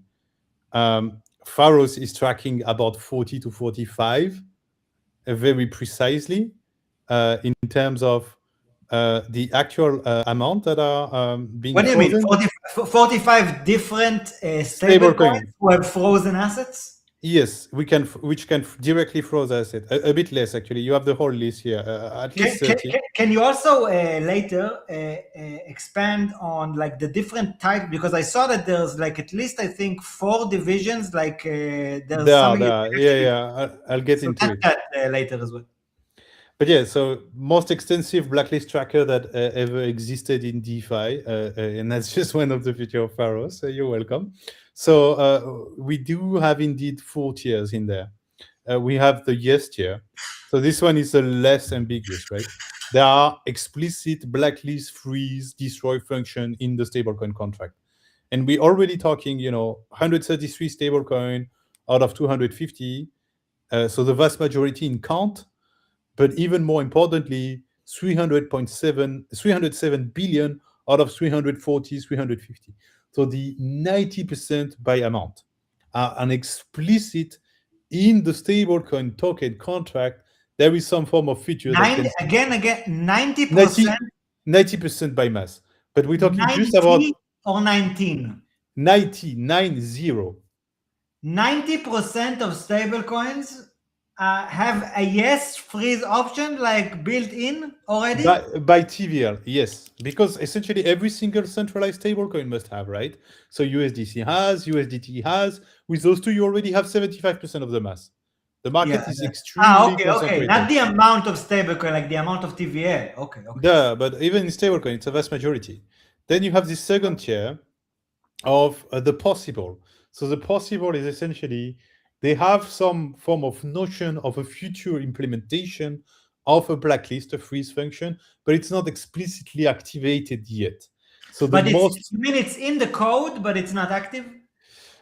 Yes, that or the code can be mutated so that it will be it will host a blacklist function, right? So the most any mutable stablecoin can be as simple as that if you go short here. But how is this tier called, by the way? Possible. Blacklistable, possible, yes. Most explicit example here would be something like USDS, right?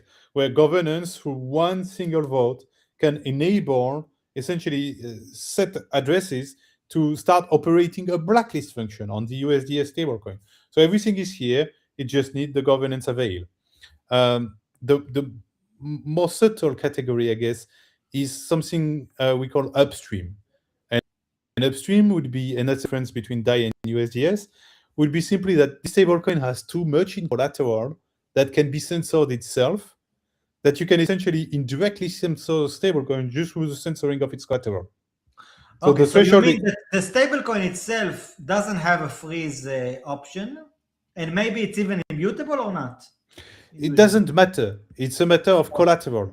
It's the collateral itself can be seized. So exactly. End of the day, you see it as like the upstream tier of freezability. Exactly, yes. So there would be something like DAI, for instance. And then the last tier is the explicit no. But here you need two things, right? You need one, to not find any freeze, destroy, seized related functions in the contract. And two, for the contract to be immutable. Exactly. Because else you don't know if the function is going to be added in the future. Of course.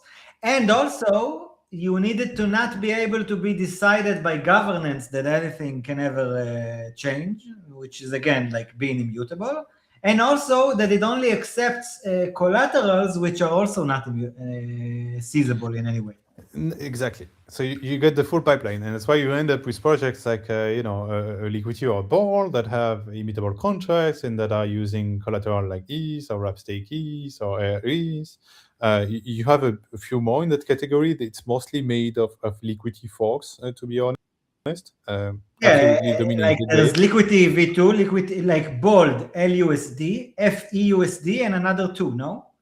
Yes, and there are quite a few others, even in the CGPI is another Liquidity V1 fork. This is a V2 fork, USDQ, USND is a V2 fork, USDK. But the most are not that big, Really what matters is here, at the top of the table, right?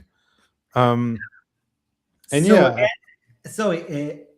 when you say 0.05%, you mean the percentage of TVL of total stablecoin market, which is really freezable, which is actually these five. The 00, it actually went up a bit because I pushed an update to Pharos before going live, so it's 0068 now. Woohoo! I still have to verify. Because there are suspicious candidates in that list, including this Hive-baked dollar that I'm not confident would be able to resist. By the way, you mentioned FEUSD, right?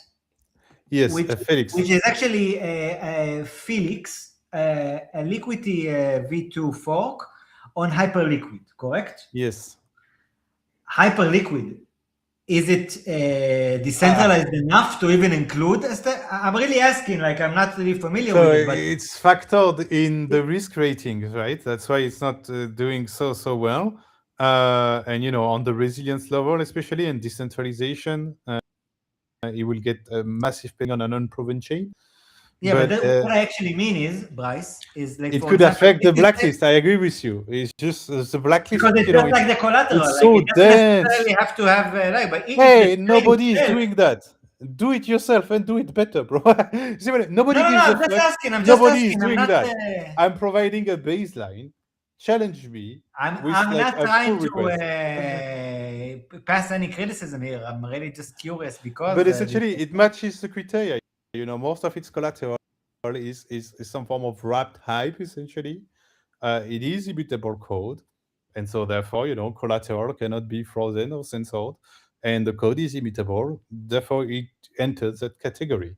But if you remove it to the category, we go below 0.003%.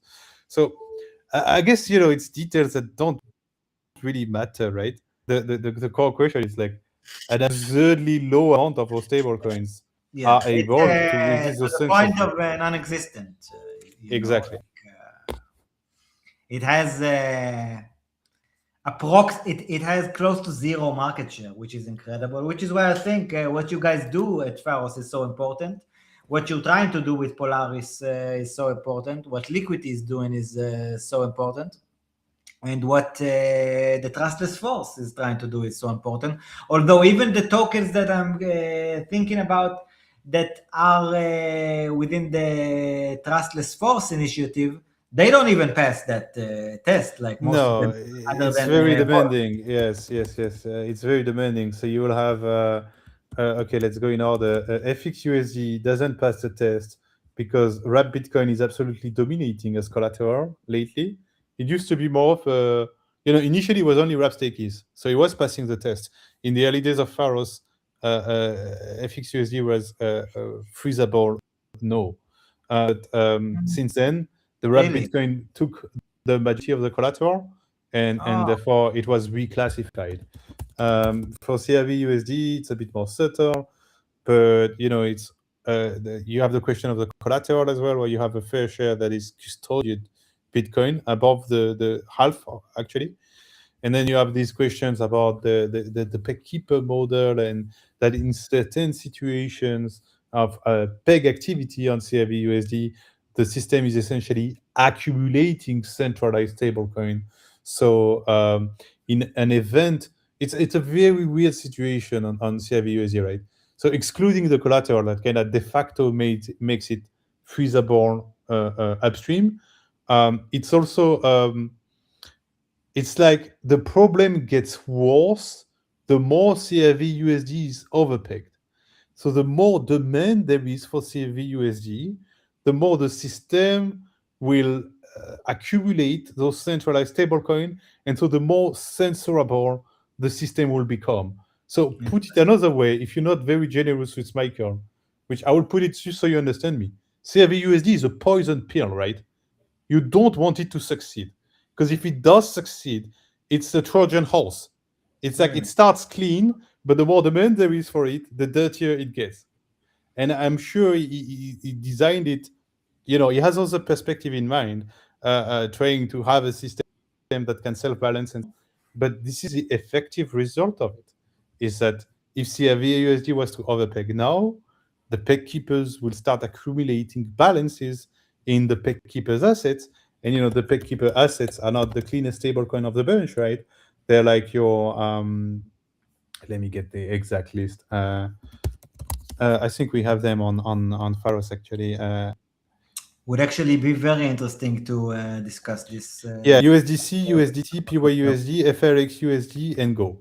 So none of them are blacklistable. No, as simple as that. And it's similar stories. Those two are in the trustless force.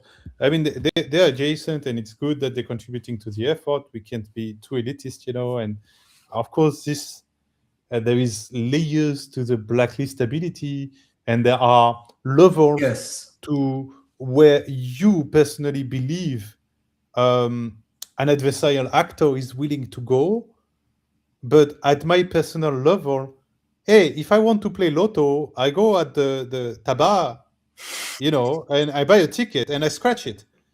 If I want to have immutable, uncensorable, unfreezable assets, I'm not taking fucking chances. The only number I will accept is 0.00% chance of being blacklisted, frozen, or seized. Anything above this is not acceptable to me. But I understand that maybe I'm a bit intense about it, and that some people might be fine with But that's there is a okay. That's your 10%. choice. That's your. Yeah. You should have the right to demand 100% purity from whatever you want, whether it's your water or your money. You know what I mean? Like, it's kind of the whole point of freedom and having a choice.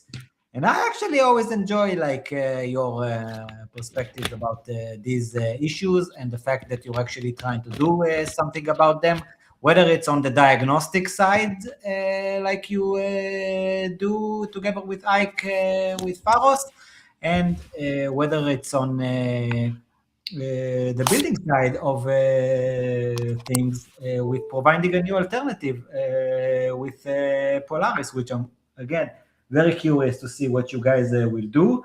And the whole thing just makes me really understand that, there are so many interesting topics that this kind of a show that we're doing here, and I'm very happy we're actually doing it, can lead us towards. And we actually should have these discussions at some point, hopefully, with Michael from the Trustless Force, with the guys from FX, with the guys from Curve, with maybe even people from like much more centralized entities like Tether or Circle or whatever, and to really counterbalance this, like to really argue these claims and points of what's actually the right way to look at things, and like where's the balance between things.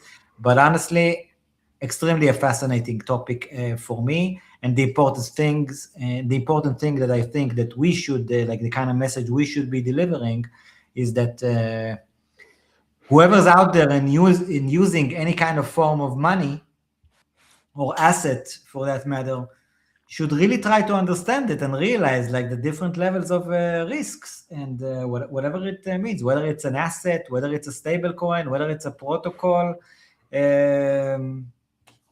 It again comes back to the point of responsibility. Like with freedom comes responsibility. This is not separate things. If you want real freedom, you have to be willing to take it with the responsibility it delivers. Like otherwise, again, it's please, daddy, government, take care of me, and that's a whole other angle of things. And again, this goes actually to all like fields of life. Like money is just a very integral and important one of them, but it actually touches on all kinds of other fields of life. Ike, anything that you want to add on these topics? Not for now, because I mean it's quite a lot, and very interesting things you mentioned so far. Speaking about next talks, I mean I feel like this part is a very sensitive topic, and it has quite a number of perspectives from both the trustless people and the C5 guys and the guys who really work for regulations. So I have an idea, but I mean I'll talk about that off the call. But some of the guys at Frox want to be here. I mean I have Captain Hayes, the strategic reserve lead at Frox. He wants to be on the call. I mean he spoke to me last week. He was like he wants to be on the next podcast. So I think this is going to be an interesting part to talk about, because I know that Steve had a number of conversations along this line, and a number of things as well. So in this regard, the hats do with compliance. You understand? So it's quite an interesting topic as well. So I'm having a lot of ideas for the next call, interestingly, but I'll just give my thoughts on Sudan. Yeah, Yeah, I actually think that we can have incredible talks with like teams from the industry about this kind of stuff, and will be very informative and highly educational. Sorry, I thought you wanted to pop something. Yeah, I actually do. For the next go ahead. topics, if Sorry, let me put it Let me put it up back. I just heard that it pings on the. I didn't know it pinged you. Sorry. Okay, I'll be more No, careful. no, no. On the contrary, it's good. Otherwise, I wouldn't have known. Okay. Go ahead. Also, if you don't mind, give a short explainer of what this give ETH and the QF round is. I've been seeing it all over the place, but I wasn't really sure. But so try to give like an introduction to what the whole thing even is. Oh, it's a long story, but it's a bit of the Yeah, not too spiritual. much, like in some anecdotes. Yeah. So it's a bit of the spiritual successor of Givers, right? They were both active at some point. Of Gitcoin, Gitcoin. Sorry, yeah. And I don't know exactly what's up with Gitcoin. Probably still ongoing, but it's trying to find new ways to fund the commons, right? And the commons being your neighborhood security researcher or someone building some piece of infrastructure that everybody is using, or some tools like Rotkey that is local run open source portfolio tracker, essentially, that helps you make sense of all your whole crypto activity without leaking data. It could be things like a DeFi scan that gives you decentralization analysis and point of failures on DeFi protocol. Something like Pharos Watch that gives you risk analysis and data on stablecoin. Some more like fundamental stuff like developer tooling. So essentially all this decentralization doesn't happen by magic, right? There needs to be the little in my head I call them the little fairies of decentralization, because I feel like it carries the right mental model, but maybe it's not the best. But if you look at what is in that maybe round, it is actually the best, I must so say. it's like you want to decentralize, but okay, you're setting up an infrastructure, but then there are people doing things around that infrastructure that make this effective decentralization possible. So like people to operate your infrastructure, they need knowledge of it. So some people are writing that knowledge. Other people are writing interfaces that makes it easier. Other people are producing dashboard that helps your governance take the right decision. So this thing goes in the right direction. So it goes all over the place, and you can really see it. Like you have a lot of analytics tools. So I mentioned a few already, but you also have Blobscan, friends from MT Capture doing really good thing about helping you understand decentralization of governance. You have SEAL 911, of course, so like more remediation response to hack and attack situation. Dab node helps you run Ethereum nodes at home. So we could keep going because they're all pretty interesting projects, but it's going to be long. But two core message I want to do here is this round has a special situation, which is called the matching, right? And the matching is coming from the funds of the DAO. So the DAO hack that happened ages ago, and there's some return produced on that asset that is used to fund this fund. There's also donations from other entities, but essentially there is a large amount of matching on this round. And so what it means is that right now the round is ending in 10 days, but right now you have I'm not even 100K donated that is going to be matched by 1 million. So that means abstracting everything else, if you 10 donate times the amount? exactly, if you donate Wow. one, effectively the projects are going to get 10. So the No math way. is not as simple as that, because there are ponderation depending of credibility factors on the project and so on. But I the thought it match, was one by one. I had no idea it no, was in such a matching can be factor. huge, really huge. And so it's really, Wow. maybe I will drive it like that. The problem with such project is, and you see it kind of at the top, right, is people would go and they will donate to the name they know. So for instance, Rect is collecting a lot of money there, and good for them, and still 911. But at the same time, you have ton Zach XBT because he's so well known, but you have tons of smaller projects that are not getting so much, but they're doing insanely useful stuff. So like, go around, browse, read about the project, and donate to those smaller guys. That's probably one of the biggest impact you can do if you want to see that freedom to transact and all that vision happening. Don't just go for the name the name you've seen around Twitter. Actually open, okay, what are those guys doing? Oh, well, they're doing a tool to help me understand the actual privacy features of a wallet. That's pretty useful, right? Okay. And that's really, I think, the main idea here.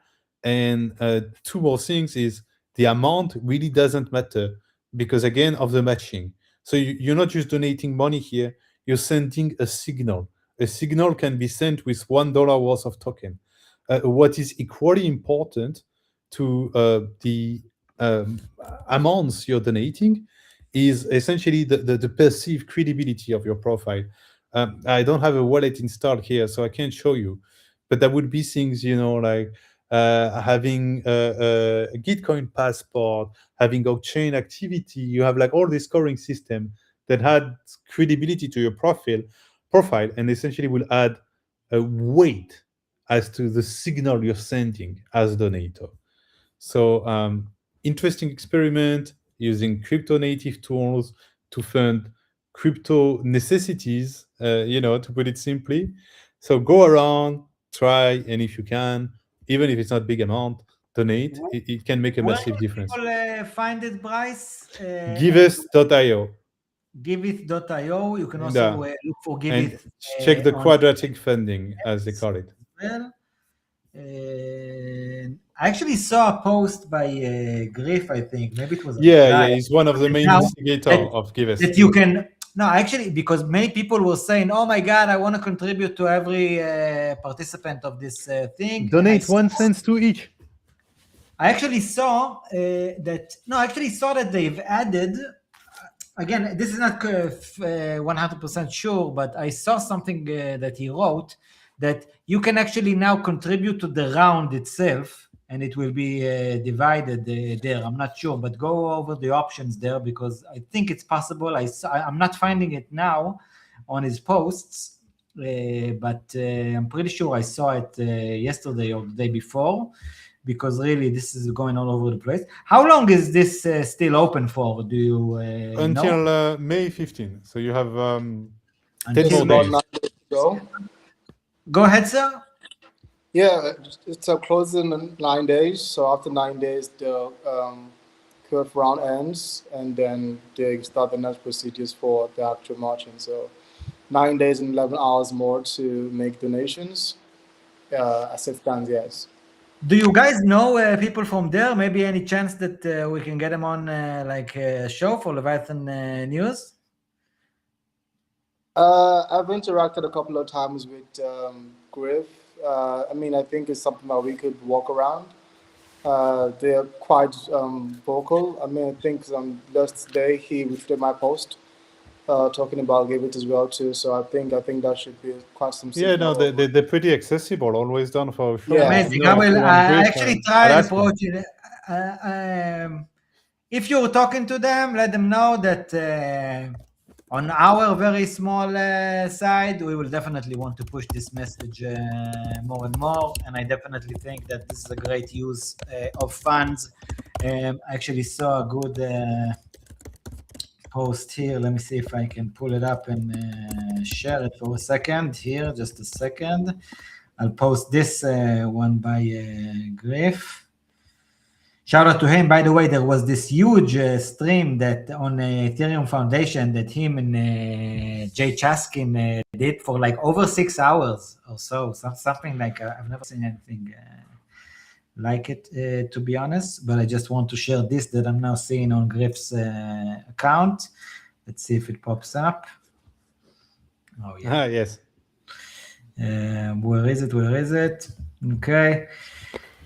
Waiting for the next incident to care about security. Now, funding Ethereum security projects. Now, I think it says it all. Much respect to the Giveth folks and this incredible initiative. Still 9 days and a few hours to contribute. So look for them on X at Giveth and Giveth.io. Very what a blessed initiative, to be honest. Guys, anything you want to add before we wrap up? One last light one to wrap up. Actually, we're going for over 2 hours. I'm enjoying this so much, I must say. Let me tell you, this is very likely the best format of a show that I've done so far. So a because little it really lighter. touches on important topics. It really allows to take several topics and discuss them and raise like interesting issues. It will also have another vector once we actually start interviewing guests around it and raise discussions with them and maybe create some panels. I actually think that we have a huge opportunity here with this new Stable Talks with Pharos format. And I thank you too for making it possible and happen and going along with this idea.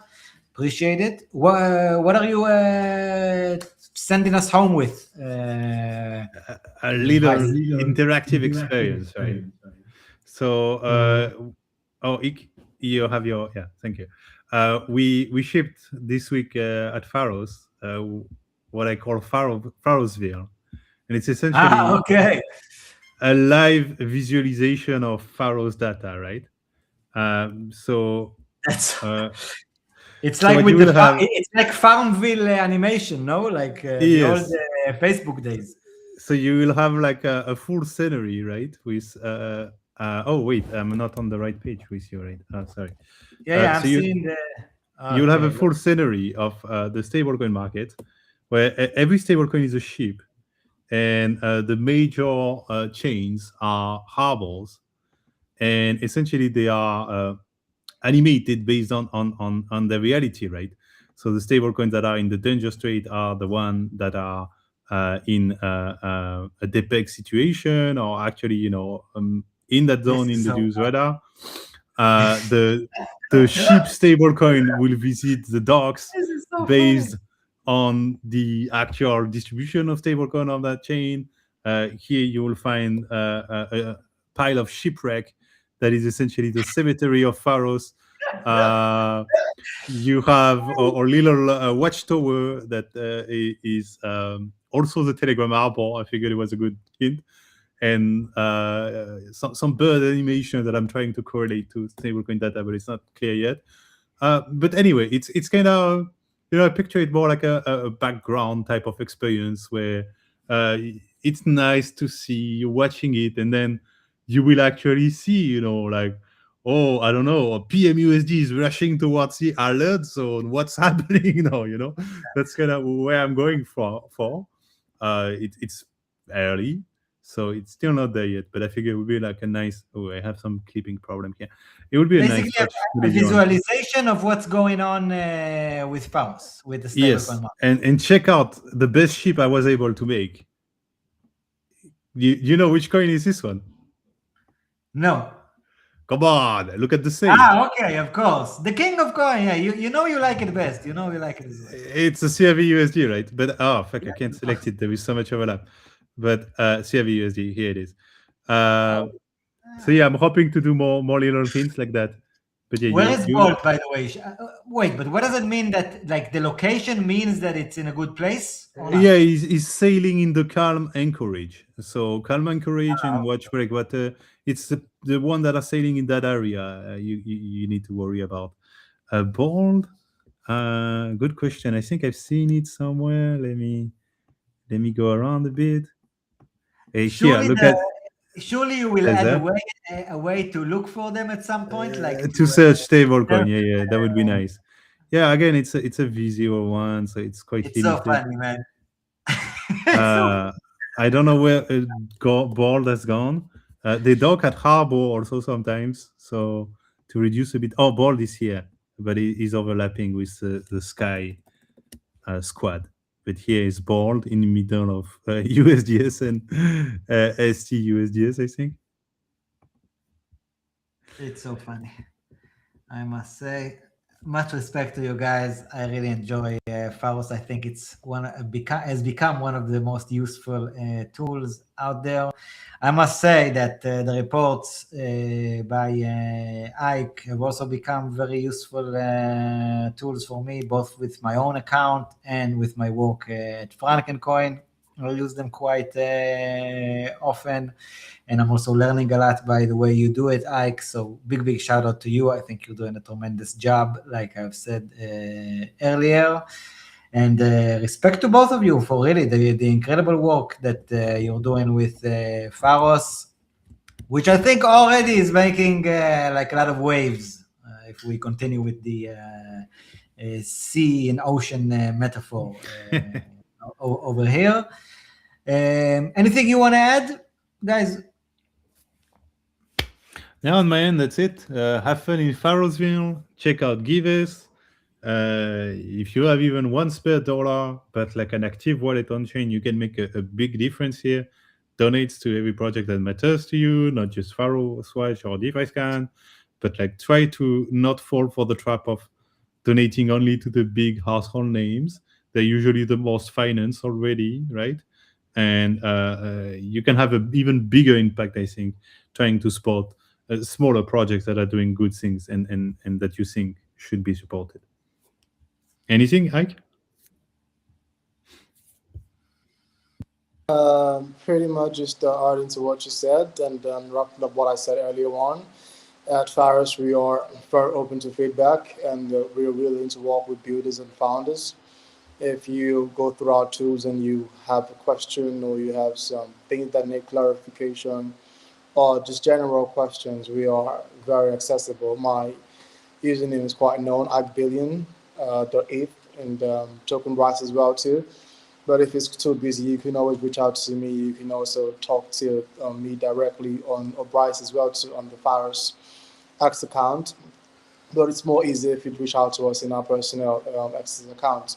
We're here to help both founders. We're here to help both users. And like Bryce said, support what we're doing here. Bryce has started really amazing project. And he plans to do it's going to be free.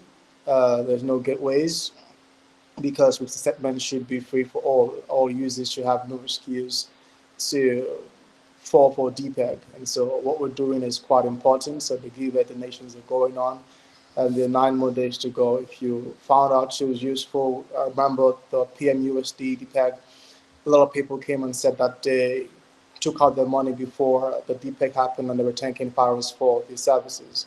You know, this is what we're doing, and there's so much more from the USR as well too. And so if you find our work useful, you can donate to us, and it's not about the amount, it's more about the signal that your donation sends.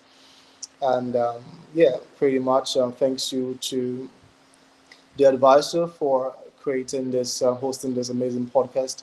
I didn't want to come on live, but he kind of influenced me with Bryce to come on live and do this, and I think it's been quite a fun one as well too. So yeah, thank you so much for that one. So appreciate you. No, actually, I'm very happy that I was opportunistic and told you to come on.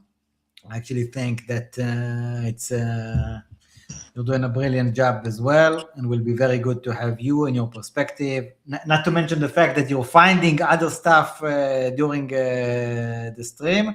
We will need to set you up with a non-vertical camera, because that way we can also use this setup, which I think will be for 3 person or even 4, it will be nicer. Okay. But in general, I must say I'm very okay. Yeah, I should have thought of that. I haven't thought of that. But yeah, I'm very happy that you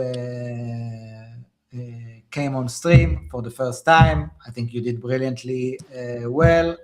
And guys, already looking forward to the next one. I really hope that at some point we will get to do these not only like 2 weeks.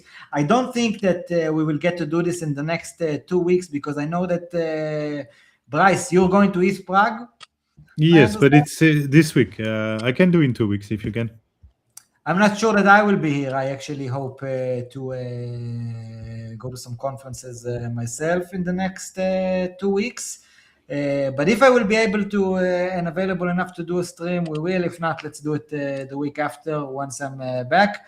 You're going to speak at yes, what's it called? Yes. East Prague? What are you going to speak about? Pharos? Polaris?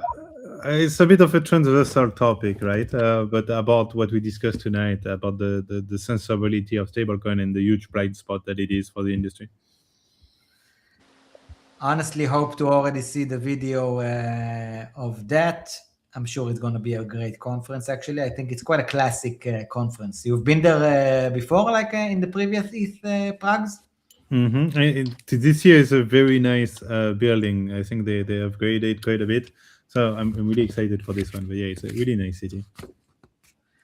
This weekend, correct? If you're around Correct. Prague this weekend, go ahead. You can look at them. Look for it on. Oh X. yes, while we're talking about it, I think they gave me one ticket that I can distribute. So if so anyone wants, one viewer Richard, of the show, exactly and a one. user of, on a per vibe basis. So don't rush yourself. Just tell me. yeah, just feel Pick free one. to try and bribe Yes. Bryce as much as you can, preferably with an immutable stablecoin. Otherwise, he will just not care enough. But yeah, ETH Prague is happening this weekend. I'll put it up on screen, May 8th through 10th. And I actually think that there are going to be some great speakers, not even only Bryce. I actually think Vitalik will be there as well. And quite a few others. So if you're in the area, go and check it out. I must say this is an incredible art that they have there. Much respect to them. And okay, guys, thank you so much for being with me here. Really enjoyed it. Hope it was fun for you. Hope it was relevant for the viewers. Please go follow Ike Billion, Token Bryce. I'm the advisor. Go follow Pharos and use Pharos Watch, Pharos.watch to really know the state of your stablecoin, and follow Pharos Watch and the reports for the best data and research about the stablecoin. Follow us at Leviathan News and myself, the advisor, and the others. Shout out to everyone. And we'll send everyone off with the clip by Arcos again, which I really like and enjoy. So have fun, everyone, and have a great rest of the week. Bye, folks. Have a good one.